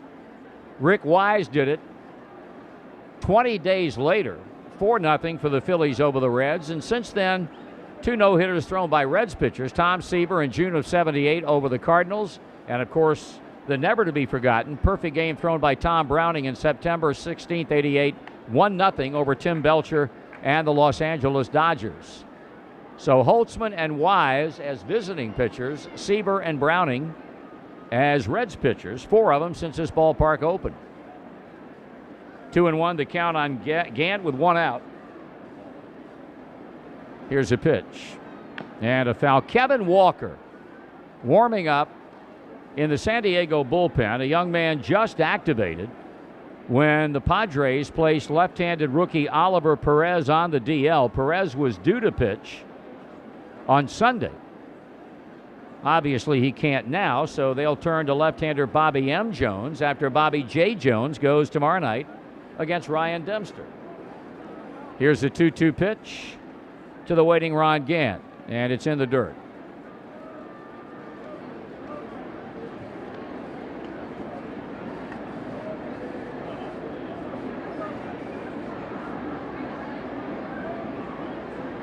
Riedling strikes out Nevin. He's gone the distance, 3-2 on Gant. Reds lead 10-6 here in the 6th inning. And he struck him out swinging. Third time Gant has fanned tonight. Riedling came in on him, and now it'll be a pinch hitter for the pitcher. Looks like Bubba Trammell is off the San Diego bench. Reds on Radio website is up and running. For insight into our broadcast, dial up redsonradio.com, courtesy of SuperNet. SuperNet is Cincinnati's complete internet and network solutions provider. Visit SuperNet tonight at snohio.net. 2 out, the 223 batting Trammell, fly ball, center field. Inning should be over, and it is. And in the middle of the 6th, the Reds 10, the Padres 6. Kevin Walker, he makes his major league debut here tonight at Tommy John surgery in August of last year. And now making his first appearance as a major leaguer against the Reds, and he's ready to go, and here's Marty. All right, he'll be facing Todd Walker in the top of the batting order, and of course all eyes are right now on the man standing in the on-deck circle, and Aaron Boone, who has homered in each of his first 3 times at the plate. So Kevin Walker, as Joe mentioned, coming back from Tommy John surgery and settling in to go to work here in the bottom of the 6th inning, facing Todd Walker. 1 for 3 on the night, and the first pitch is taken high, ball 1.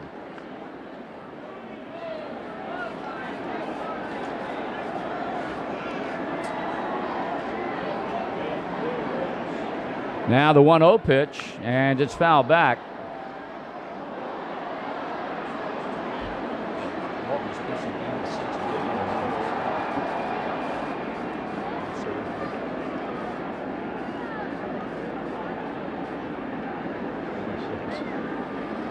One ball and 1 strike.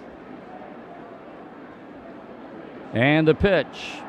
That's taken high, and the count goes to 2 balls and 1 strike.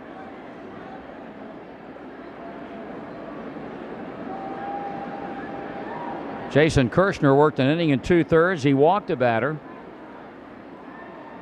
The wind up in the pitch, and it's in there for strike 2 call. Count evens at 2 balls and 2 strikes.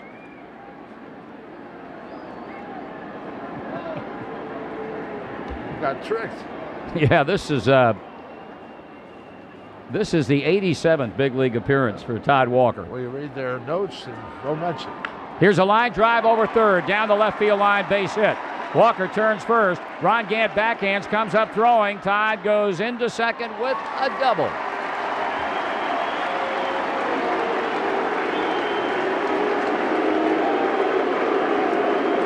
Here comes Aaron Boone. Nobody in the long and legendary history of this great Reds baseball franchise has ever hit 4 home runs in a ball game.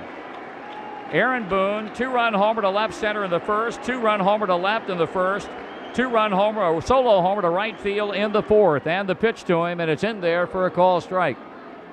Time call now as Tom Lampkin goes to the mound to hand deliver the ball to Walker. 2 years ago, Walker was 7-1 in 70 appearances, all in relief for the Padres with a .419 earned run average. Last year appeared in 16 games without a record. Then, of course, had the problems, ultimately undergoing the Tommy John surgery, and now he's in for the first time this season. 1 strike as Boone waits with Walker at second and the pitch, and a high pop-up that'll be out of play over behind the Reds dugout, and it's no balls and 2 strikes. Steaks, chops, burgers, dogs, find all your cookout favorites in the Kroger Meat Department. Kroger, you can count on us. Aaron Boone has delighted this crowd tonight with 3 home runs. As we mentioned, the second player in less than a week to do it, and each has done it against the San Diego Padres. Russell Branyan last Sunday on the coast, Aaron Boone tonight, and he hopes he's not done. 0-2 the count as Walker looks down for the sign from Lampkin. The look back at second where Walker leads, and the pitch, and it's taken in the dirt, a ball.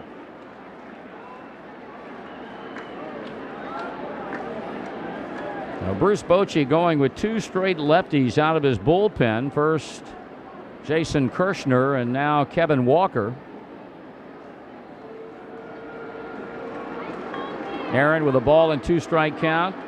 21 home runs, 64 runs batted in. He, as Joe mentioned earlier, is now tied Adam Dunn for club RBI leadership. Swung on and pulled foul at third.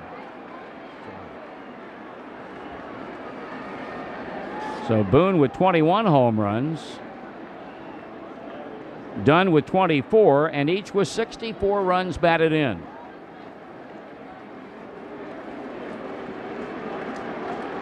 Aaron levels the bat. Stares out toward the left-hander on the mound, Kevin Walker. 10-6 Cincinnati in the 6th inning with Todd Walker at second, and now Aaron calls time, and the left-hander of the Padres steps off the pitching rubber.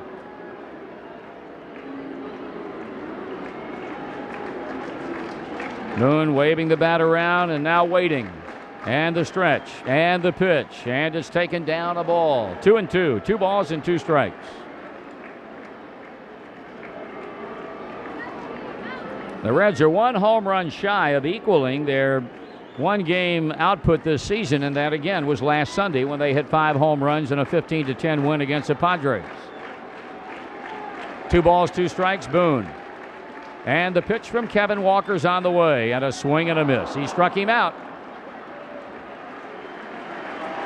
That does not take away at all from the fans' admiration of the Reds' third baseman.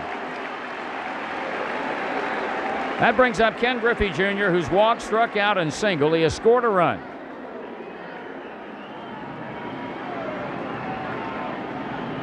Reds have collected 10 hits to go with their 10 runs, so they are 2/3 of the way home toward the hit total that they had for the entire 3-game series in Colorado. Returning to Synergy Field, at least for tonight, has been exactly the tonic that they needed. Here's Griffey, and now Walker steps off after coming set.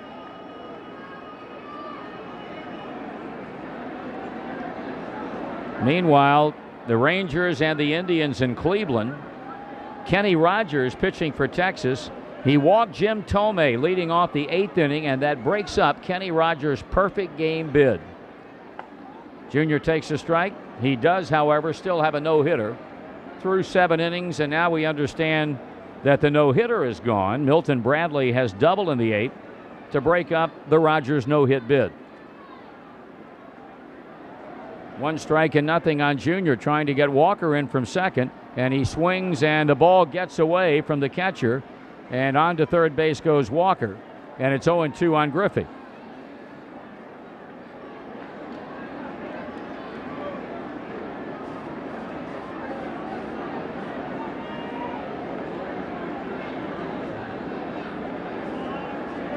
No balls and 2 strikes. They'll charge the catcher Lampkin with a pass ball, and that'll force the San Diego infield in.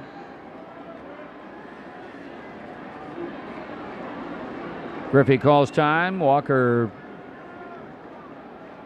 waiting on number 30 to get back in the box, hitting against a drawn-in infield.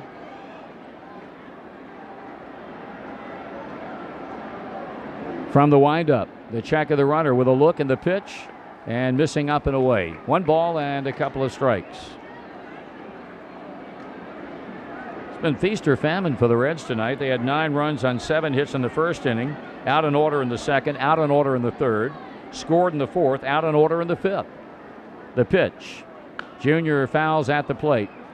And they've had a hit here in the 6th inning, the double by Walker, who, after the strikeout of Boone, advances on the pass ball. So the Reds bidding to get a 5-run lead again. They trail 1-0. They led 9-1, 9-4, 9-5, 10-5, and now 10-6. We're in the 6th inning. The left-hander winds, kicks, and deals, and he checks his swing on a bad ball down and away. 2 balls and 2 strikes. Atlanta 2, Houston nothing in the 4th. The Mets have tied the Cardinals up 1-1 that game after 3.5 at Busch Stadium. 2 balls, 2 strikes. Here's a pitch. Swing and a miss. Struck him out with a bad ball down and away.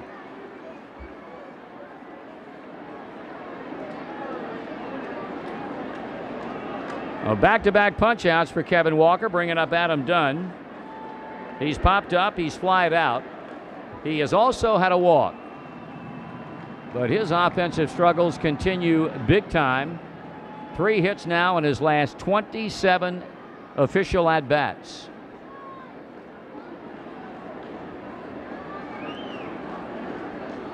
Taking a ball, it gets through the legs of the catcher, and here comes Walker home. 11-6. Tom Lampkin had that ball go right between his legs, and for a moment I don't think he realized it or knew where it was. He was slow to react. And when Walker saw that at third base, he came home easily.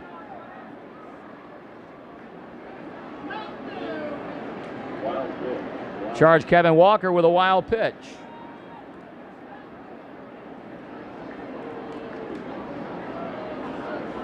In there for a call strike, 1-1.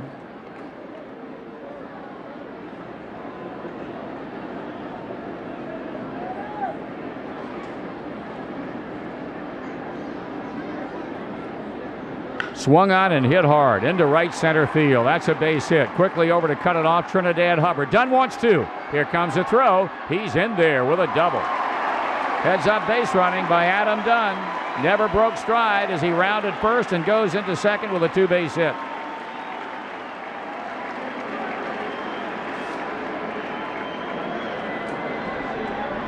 Inning continues for Austin Kearns. Tomorrow morning, wake up with Gary. Has doubled in 2 official trips with a walk.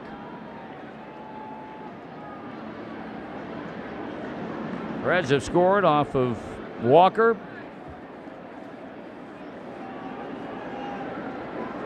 That'll be an earned run, and now Kearns steps in to try and get Adam Dunn home from second base. The 15 runs the Reds scored last Sunday in San Diego represent a season's high, and they're sitting on 11 right now. Stretching the pitch. Swung on and line foul into the seats down the left field line. Like a pinball bouncing around.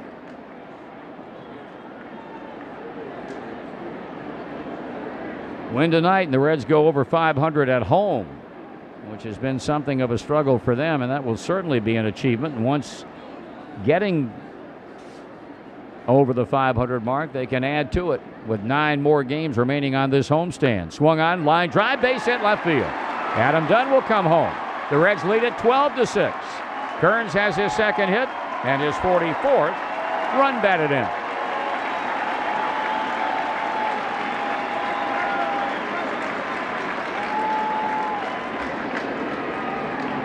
Greg Booker will jog to the mound from the third base dugout to visit with Kevin Walker. The Reds present Michael W. Smith in a post-game concert. It's this Sunday. Reds and the Padres play at 1:15, and then 30 minutes after the game's final out, contemporary Christian artist Michael W. Smith takes the stage. Bring your friends and family to hear the smooth sounds of this singer whose hits such as Friends have topped the pop music charts. His concert is free with a game ticket. So come see the Reds, the Padres, and Michael W. Smith Sunday, August 11th. For tickets, call 381-REDS or go to CincinnatiReds.com. Speaking of concerts, Tracy Jones later tonight will look askance at the Dave Matthews concert last night. A critical review. Here's a pitch to Sean Casey, in for a strike.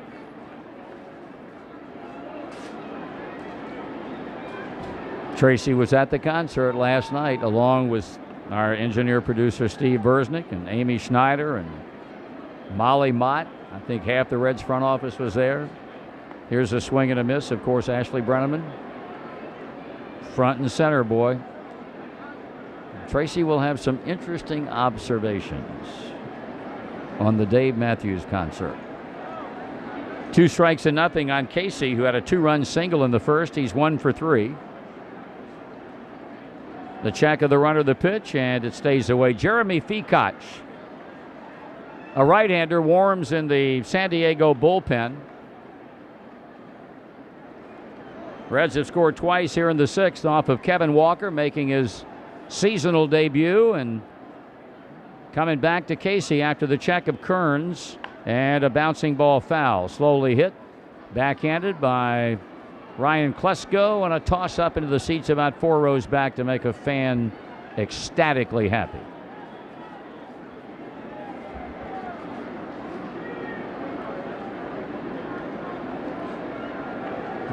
You heard Hal McCoy's comments yesterday from Denver about Casey's first night in Columbus, night before last, and what a tremendous hit he was up there, signing autographs endlessly, visiting with fans. That is the essence of Sean Casey. I mean, they had 2 or 3 pictures of Casey on the front page of the Columbus Clippers website. That's a Yankee farm club. He will impress people wherever he goes and whatever he does. He hits it hard. Diving stop by Ryan Klesko. Wow. He just took an extra base hit away from Casey and, lying on the ground, reached with his gloved hand to tap the bag and end the inning. But a 2-spot. And at the end of 6, the Reds 12 and the Padres 6. So Riedling will be up 3rd in the 7th inning. This will be his final inning of work. He's ready to work to Debbie Cruz. Tom Lampkin on deck, and Cruz takes the first pitch. A slider and a strike on the outside corner. Outfield straightaway to Cruz, the Padres shortstop. The 0-1 swung on and grounded foul off 3rd. And an 0-2 count to Cruz.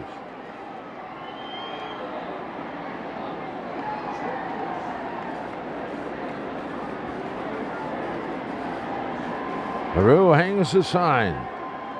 And Riedling delivers the 0-2, and that's way outside a slider. A ball, 2 strikes.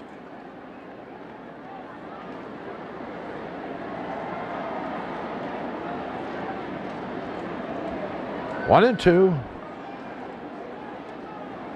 That's a big first inning when they scored 9 times. Since then, they've scored 3. The pitch, swing and a miss on another slider, and a good one. 3rd strikeout for John Riedling. And with 1 away, Tom Lampkin, the batter, he is 1 for 2.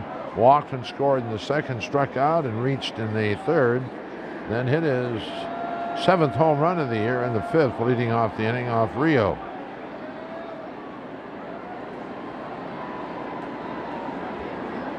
Left-handed batter, Lampkin. Kingsale on deck.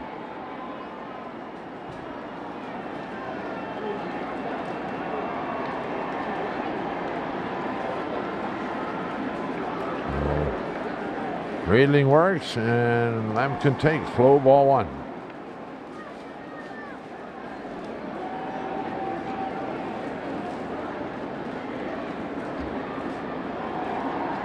A ball, no strikes. Riedling ready with the 1-0. And Lampkin checks his swing, and it's a strike on the outside corner. Fastball, 1-1.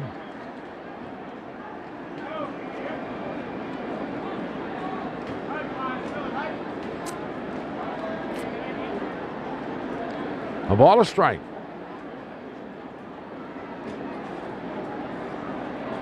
Riedling to the plate, swung on, foul. That was back and into the seats, and it's a 1-2 count.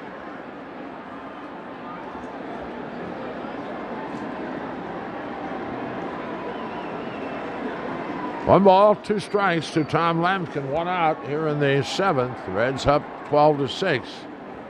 John Riedling, 3rd pitcher used by Bob Boone tonight. And again delivers the 1-2 to Lampkin, and that's taken low and inside and in the dirt, bouncing away from LaRue. Count evens 2-2. I didn't announce the attendance tonight, but as we mentioned, a pretty good crowd.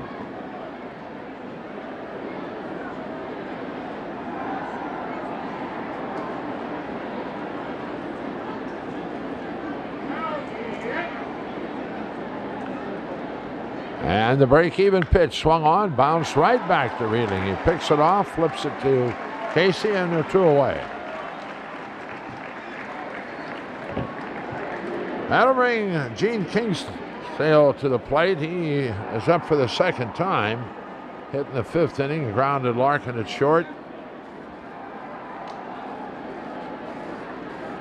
Kingsale had a pretty good series in San Diego against the Reds.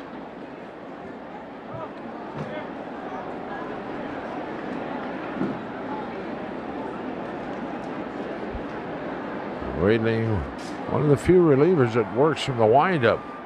He delivers down low a ball. Most all relievers now come into the game, work from the stretch, but not Riedling.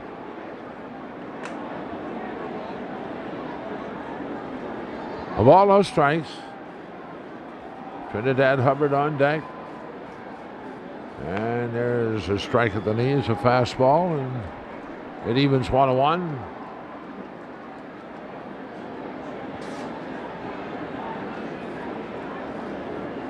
A ball, a strike to Kingsale. He takes this breaking pitch low and inside, 2-1.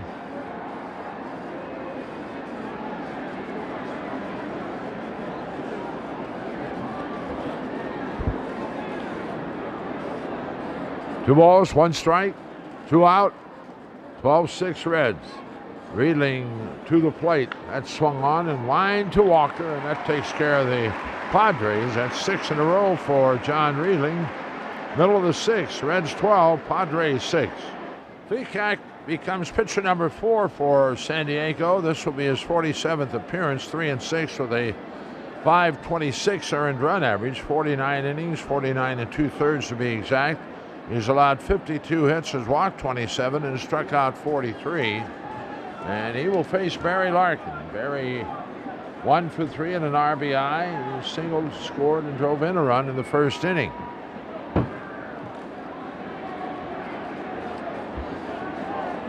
Peacock ready to go to work on Lark, and the first pitch is swung on and a fly ball to right.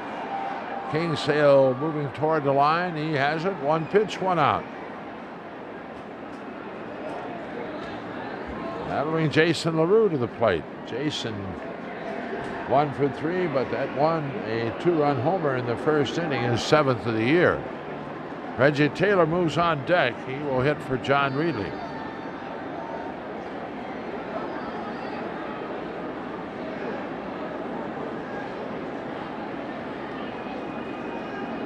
Peacock delivers to LaRue inside the ball. Fifth inning in Houston, the Braves 2, the Astros 2. Fifth inning in St. Louis, the Mets 1, the Cardinals 1. Swing and a miss by LaRue, and it evens 1-1.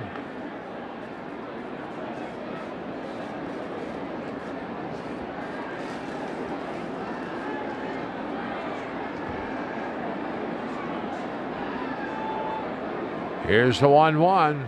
Swing and a miss on a good slider, and it's a ball, 2 strikes. Montreal beating up on Milwaukee in the 4th inning, 7-3. In the 2nd inning, Colorado, the Rockies leading the Cubs 1-0. Peacock with the 1-2. LaRue swings and misses a splitter, and that's a strikeout. First for Peacock, and here's Reggie Taylor.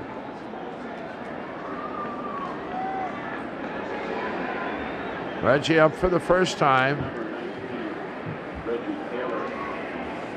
Taylor, of course, pinch hit home run yesterday, his 3rd of the year. Overall, Reggie has hit 7 while driving in 27, 5 doubles, 2 triples, a .262 batting average, 3 for 11 as a pinch hitter. Or make that 11th for 34 as a pinch hitter, and he takes a strike from Peacock. Todd Walker on deck with 2 out. Peacock, the changeup had him way out in front, and it's 0-2.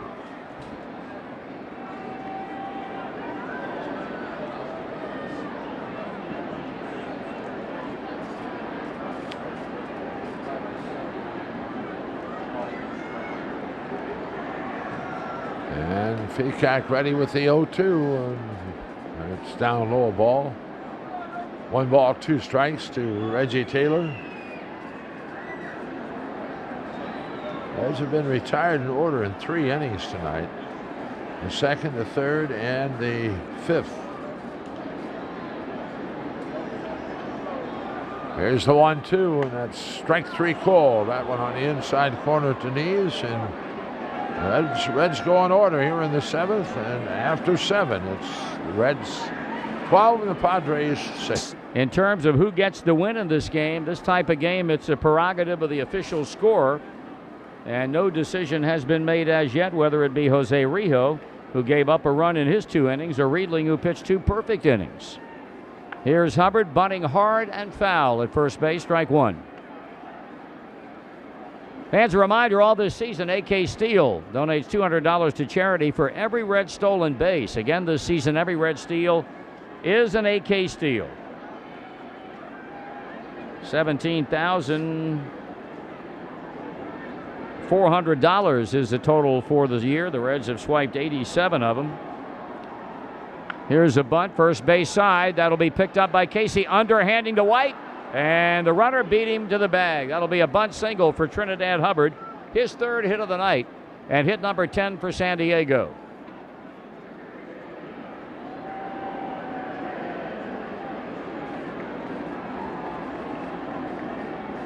Leadoff bunt single, bringing up Ramon Vasquez, who looks for his 3rd hit.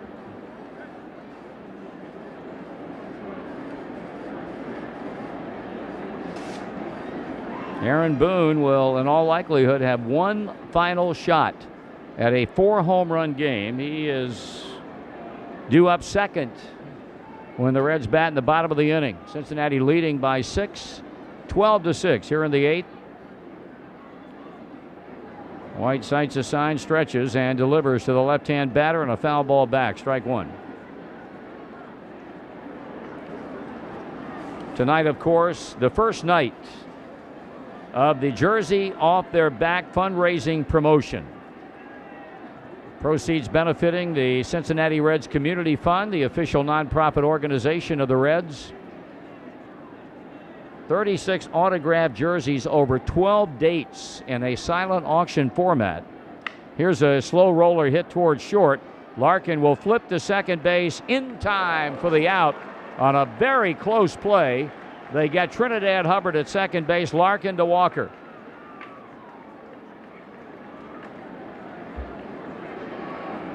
Ryan Klesko is 0 for 4 with a run batted in. Tonight was the night that started all off. It'll run through Friday, September the 13th. Reds Community Fund will offer 4 jerseys per date to be bid on by fans in a silent auction format inside Synergy Field at Gate 13. Bidding on each jersey begins once the gates open and closes 10 minutes after the first pitch of the 7th inning. So tonight's first offering in the silent auction has been closed. The next one will be a week from tomorrow in the second game of that Reds-Astros series here. Pitch is taken and the count's 2 balls and no strikes. The remaining dates after tonight: Saturday, August 17th, Monday, August 19th, Tuesday, August 27th, Wednesday the 28th, Thursday the 29th, Friday, August 30th, Saturday the 31st, and then Tuesday, September 10th, Wednesday the 11th, Thursday the 12th, and Friday, September 13th. Here's a grounder foul that goes into the Cincinnati dugout. The count's 2 balls and 1 strike. For more information, contact the Reds Community Fund, 513-421-4510, extension 4018.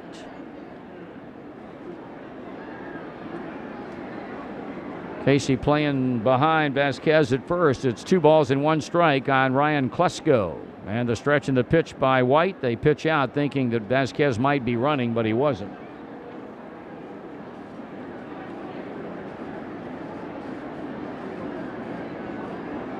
Question from Bob Bowser: have 2 brothers ever hit 2 first-inning home runs in the same year before? That's a very good question.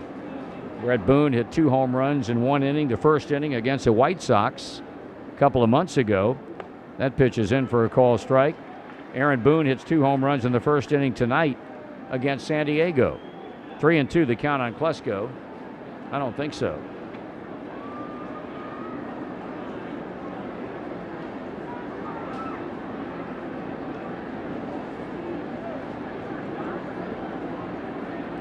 Here's a 3-2 pitch. And it's lined into right field. That's a hit. He hit that ball hard. It goes to the wall. Picked up by Kearns. They will have runners at second and third. Great throw by Austin Kearns to turn it into a close play at second. Klesko is safe.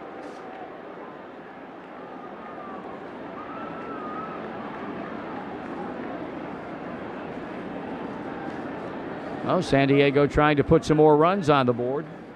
Right now, Bob Boone and Greg Lynn are going to the mound to check on Gabe's toe. There's no question about it. See if he's all right. Gabe says he's okay, and Bob and Greg head back to the dugout. This does not count as an official trip to the mound, and plate umpire Jeff Nelson signals to the Padres dugout exactly that.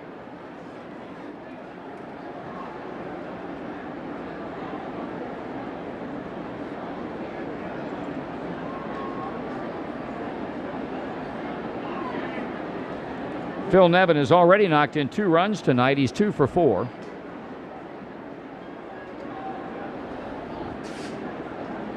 Here's a pitch. Taken ball 1. Email from Larry Myers talking about Sean Casey and his appearance the last 2 nights with the Louisville Bats in Columbus. The 1-0 pitch. Taken ball 2. Larry said that Casey was really animated in the dugout, encouraging guys and sharing tips with all the players, but the most amazing thing occurred when the game was over. He patiently and with a smile on his face signed autographs for every single person who crowded around the dugout area, numbering hundreds, both nights. The 2-0 pitch, swing and a foul. Many a Columbus Clipper fan walked out of the park saying that Mr. Casey was a true class act. It was even reported in the local paper. To hear the fans of the Clippers give Casey a rousing ovation at every at-bat, including a standing O after his 2-run homer last night that put the home team down 3 runs, was a tribute to his down home values. Those translate into appreciation anywhere you find yourself. Here's a 2-1 pitch. Foul ball back. In closing, Larry says anytime. Oh, that's a personal note. Brookside Country Club in Worthington. Maybe. 2 balls and 2 strikes. Runners at second and third. 1 out. Reds leading 12-6 here in the 8th.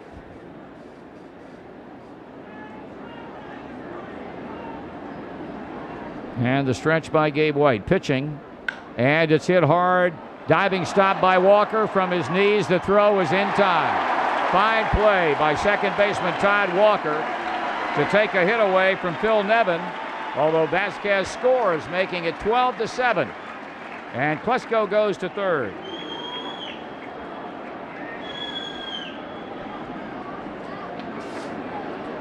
Third RBI for Phil Nevin, raising his season's total to 39, and the 2-out batter is Ron Gant.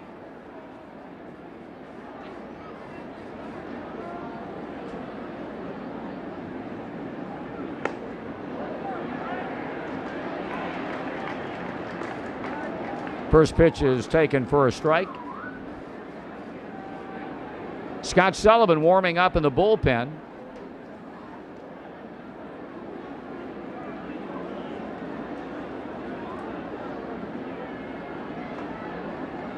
White back to the plate, and it's in there for strike 2 call. Gant has struck out, bounced out, struck out, and struck out again. 3 times he's fanned tonight. Julius Matos is in the dugout. Here's the 0-2 pitch. Swing and a foul. Email from William Heil, who says Art Shamsky hit 4 home runs in the early 60s for the Reds at Crosley. He hit 4 home runs in consecutive at-bats over 2 games. Right? Jerry Lynch. He said Shamsky. Was it Lynch? Shamsky. Yeah, but over 2 games, right? Yeah, not in one ball game. 4 consecutive at-bats over a couple of games, not in one game. Swung on and fouled back.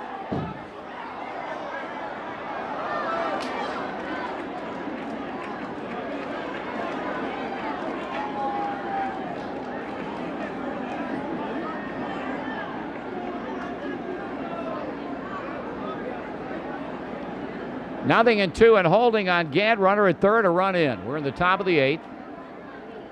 Gabe White, the 4th Reds pitcher tonight, is ready with his 2 strikes and nothing delivery, and it's just high for a ball.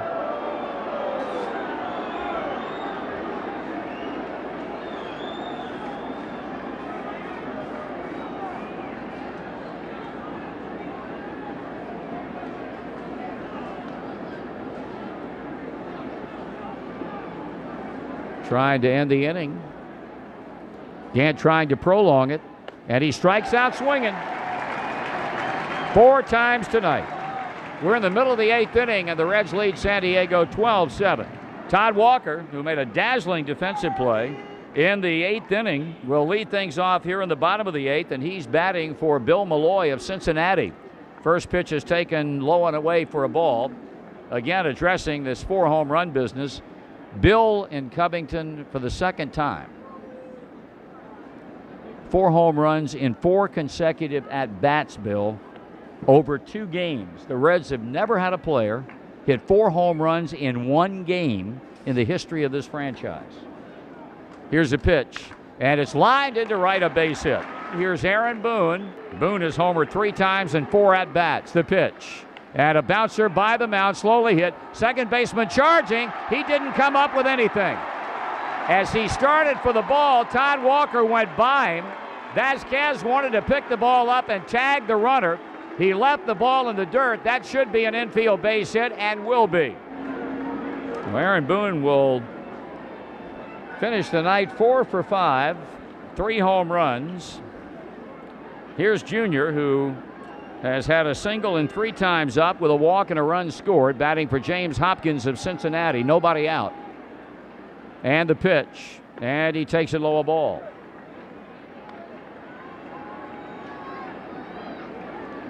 Junior on Well, tomorrow we'll host This Week in Baseball, presented by Pepsi, at 12:30.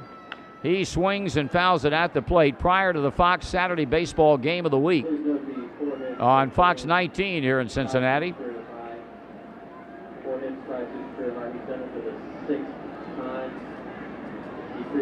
This week, Griffey Jr., who has been featured on This Week in Baseball throughout his 14-year career for his various feats on and off the field, makes his debut as host. And that will be tomorrow at 12:30, prior to the Fox Saturday Baseball Game of the Week. Here's a 1-1 pitch, swing and a miss. Walker at second, Boone at first, none out. Griffey batting for James Hopkins of Cincinnati with Adam Dunn on deck. The Reds with a 12-7 lead here in the bottom of the 8th.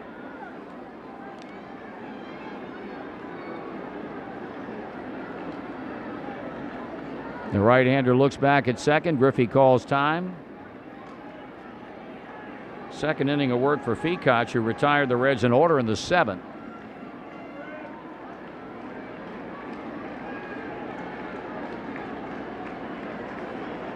Junior waiting, and the right-hander turns it loose.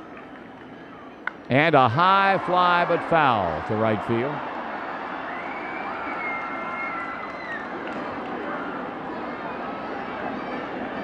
To enter the big payoff inning, send a postcard with your name, address, and phone number to Big Payoff Inning, P.O. Box 1824, Cincinnati, Ohio. The zip is 45201.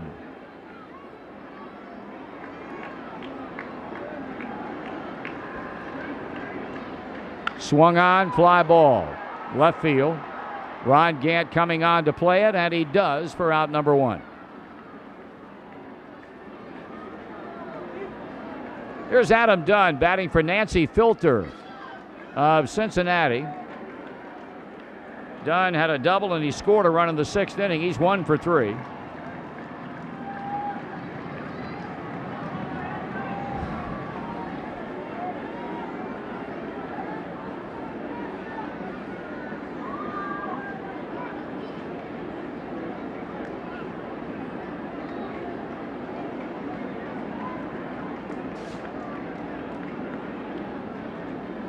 Feacock checking the runners at first and second, delivers. Dunn swings and fouls.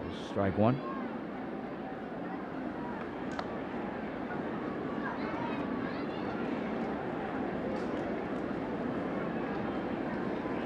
Well, it's always nice to hear from Reds Fever Ray.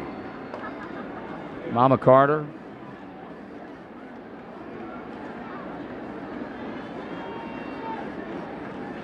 Dunn taking a ball. This one is a little bit too long to read tonight, but you can bet that it will be read tomorrow night. We are always more than happy to hear from Reds Fever Ray and Mama Carter, Little Augie.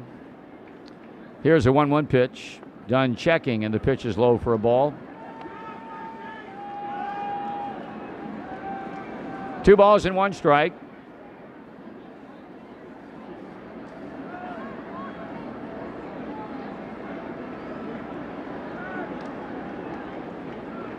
Two men on with 1 man out here in the bottom of the 8th. Dunn taking inside, and the count goes to 3-1. Now Austin Kearns waiting on deck.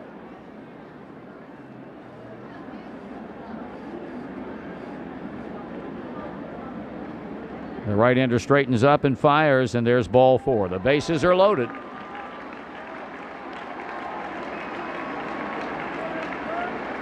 So 2 big payoff inning winners tonight. Bill Malloy of Cincinnati, Louis Heidbuck of Mount Healthy. Again, gentlemen, the number you must call. Have both called? All right. Congratulations, the 2 winners who have already checked in, and they have claimed their prizes. Austin Kearns looking for hit number 3 of the night, and he's at the plate with the bases loaded. Kara Ellis from Columbus also took the time to email us and laud the praises of Sean Casey for the attention that he showed baseball fans at Cooper Stadium last night. 1 ball and no strikes. Said he was signing autographs when the stadium lights were turned out. Kara said, I can't tell you what an impression he made on me, my 9-year-old brother, and 13-year-old sister. Call strike, 1-1. Mets have gone in front of the Cardinals 2-1. That game's in the 6th inning. Bases loaded, 1 out. Reds lead by 5, trying to get some more. Austin Kearns waiting on the 1-1 pitch, and here it comes. And a ground ball shortstop. Cruz, Vasquez, the throw to first is a double play, and the inning is over. No runs, 2 hits, and 2 left. We move to the 9th inning. It's the Reds 12 and the Padres 7. We're in the top of the 9th inning. Julius Matos is announced as the San Diego pinch hitter, and Bob Boone out of the dugout, taking Gabe White out, bringing Danny Graves on to face Scott Sullivan, to face the right-handed batting Matos. And Matos steps in with a .258 batting average. Scott's 61st appearance. Record of 6 wins, 3 losses, and a 46 earned run average. 1 save on the year, not, however, in a saving situation tonight. Satisfy your appetite and your busy schedule with JTM's beef pulled pork or spicy chicken barbecue. You'll find them all in your grocer's freezer. JTM. Matos takes a strike. 8:39 remaining in the 4th quarter. Bengals 24, Buffalo 17. Bengals trying to go 1-0 out of the gate. Here's a call strike.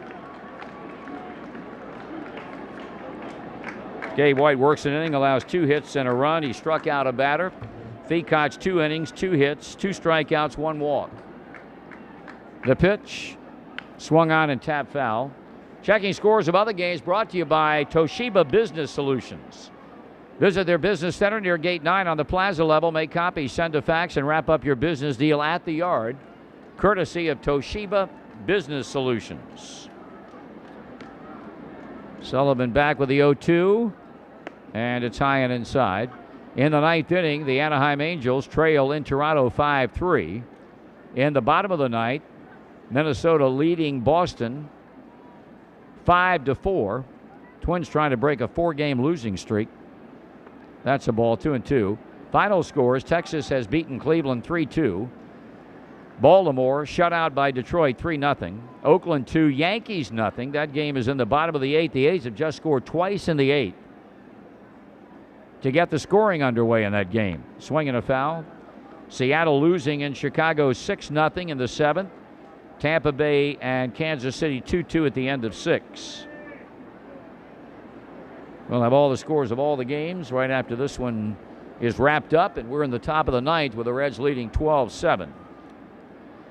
Pitch way outside. So Sullivan was in front 0-2 and is yet to put Matos away. He's run the string out.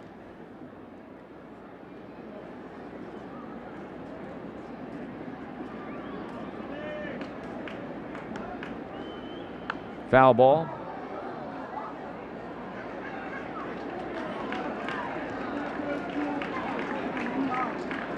Count staying at 3 balls and 2 strikes.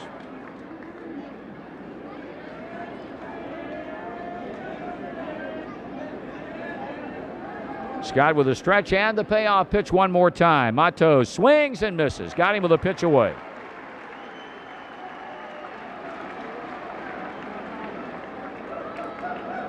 That's a 9th strikeout in the ball game for Cincinnati pitching.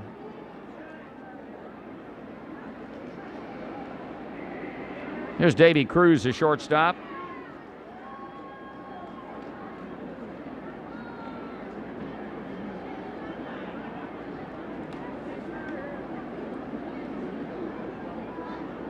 He takes strike 1. 7-10 tomorrow night. Bobby J. Jones, a right-hander, 7-5. Ryan Dempster, a right-hander, 6-11.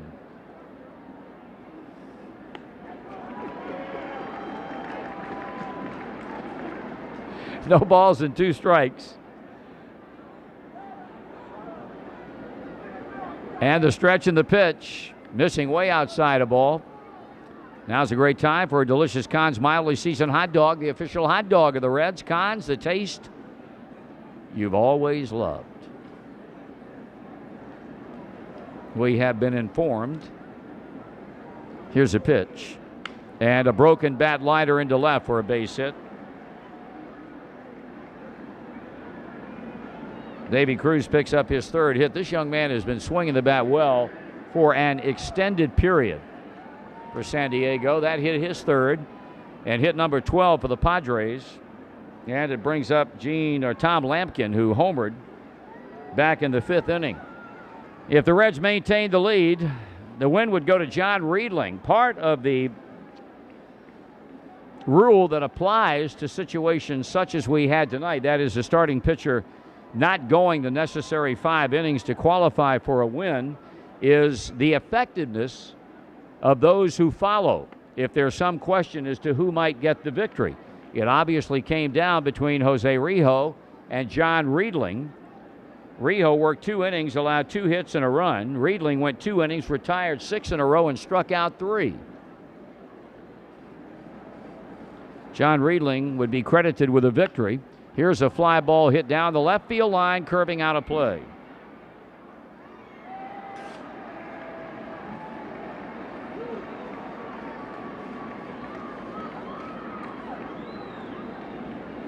The common hitters that the two faced in the game were Nevin Gant and Buchanan. One reached, well, actually, of the 3, they both retired, those 3 batters. Well, Nevin reached, but that was on a throwing error with Rijo on the mound by Aaron Boone. And Nevin Gant and Buchanan retired in the 6th inning, and Riedling struck out the first 2. 2 balls and 1 strike on Lampkin. 1 out. Runner at first base is Davy Cruz. Reds 12, San Diego 7. Swing and a miss.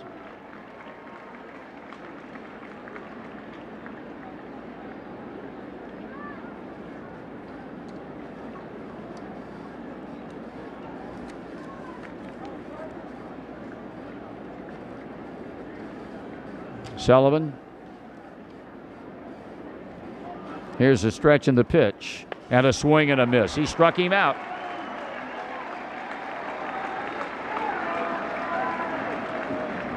So now Gene Kingsale comes up with 2 outs.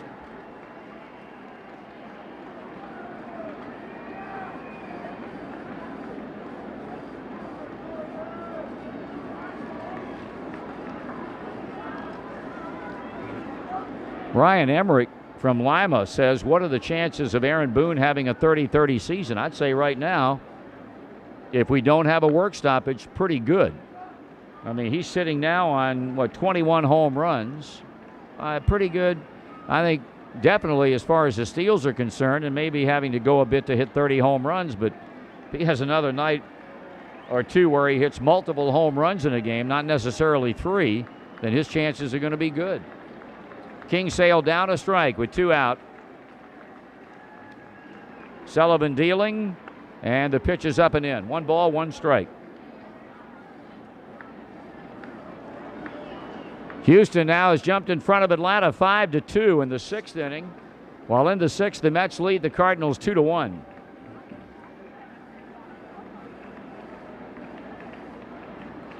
Way inside, ball 2.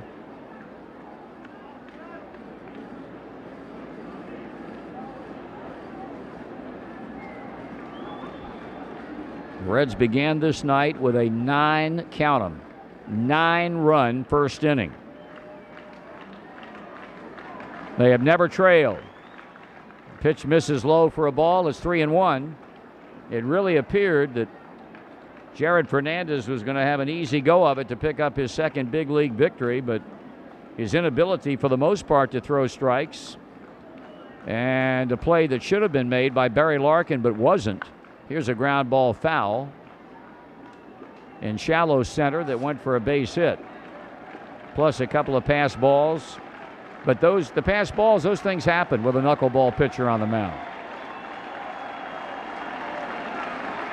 3 balls, 2 strikes, 2 out. Davy Cruz will be running at first base. The left-handed batting Kingsale, and the payoff to him, and a line drive into right field down the line. That's a hit. Here comes Cruz to third, being waved around by Tim Flannery. A double by Kingsale keeps the Padres batting here in the 9th inning. It's a 12-8 ball game.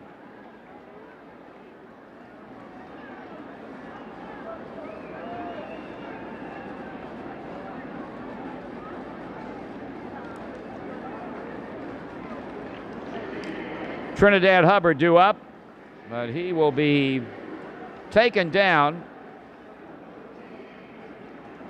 And Mark Kotsay, a left-hand batter, will come off the bench.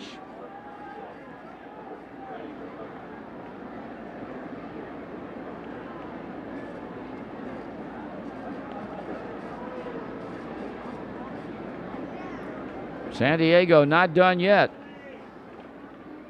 1-out single by Cruz, 2-out double by Kingsale. And here's Kotsay, a 300 batter with 11 homers. He hits him left-handed. And he takes it for a strike.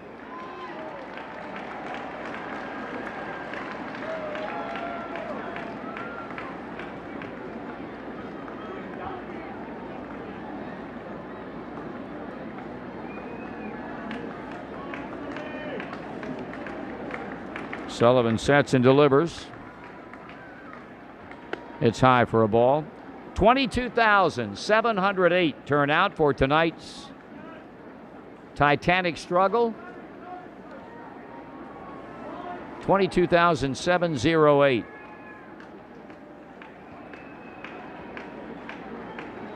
The stretch and the pitch. Swing, and he lifts it back of the plate and out of play. Foul ball.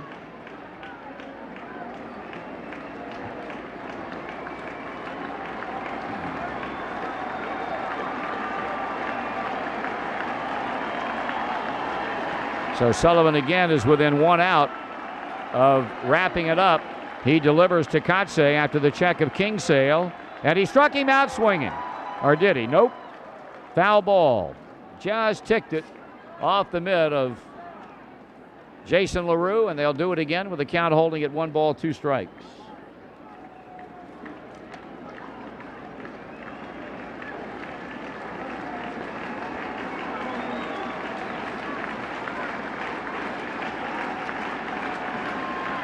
Sullivan looks in for the sign, and he pitches. He's high with it, 2-2. Fernandez went 3 innings, allowed 7 hits, 5 runs, 4 earned. Rio 2 innings, 2 hits and a run. Riedling 2 perfect innings. Gabe White an inning, 2 hits with a run. And now Sullivan has given up a run in the ninth. Kotsay batting for Trinidad Hubbard. And he swings and hits one to deep right. That's out of here, home run. A pinch hit, 2 out, 2-run homer by Mark Kotsay, and all of a sudden it's 12-10.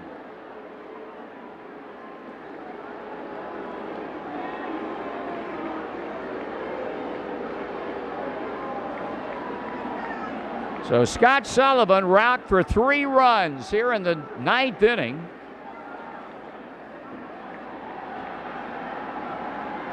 San Diego is drawn to within 2 now, and Ramon Vasquez steps in. Bruce Bochy would love to see him get on base and give Ryan Klesko a chance to tie this game up.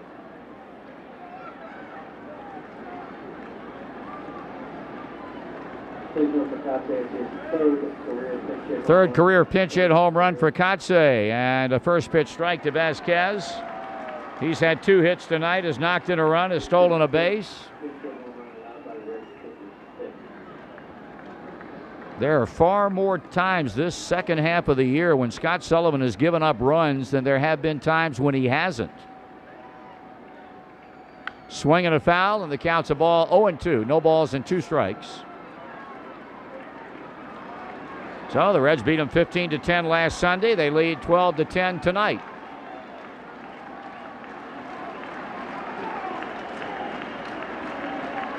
Sullivan tried to close the door for the 3rd time in the inning. He is a strike away. And he pitches. A check swing foul. Klesko waiting on deck. Danny Graves warming up in the bullpen. He who threw 30 pitches yesterday in the 9th inning in Denver.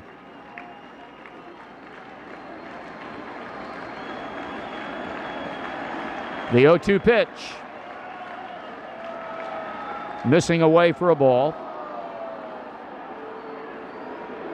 You give San Diego a lot of credit. They were behind 9-1 at the end of an inning, and since that time they've outscored the Reds 9-3.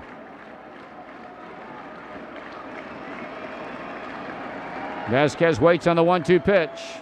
Takes it just inside. I think Sullivan thought he had him struck out. Jeff Nelson didn't think so. It's 2-2. 2 balls and 2 strikes.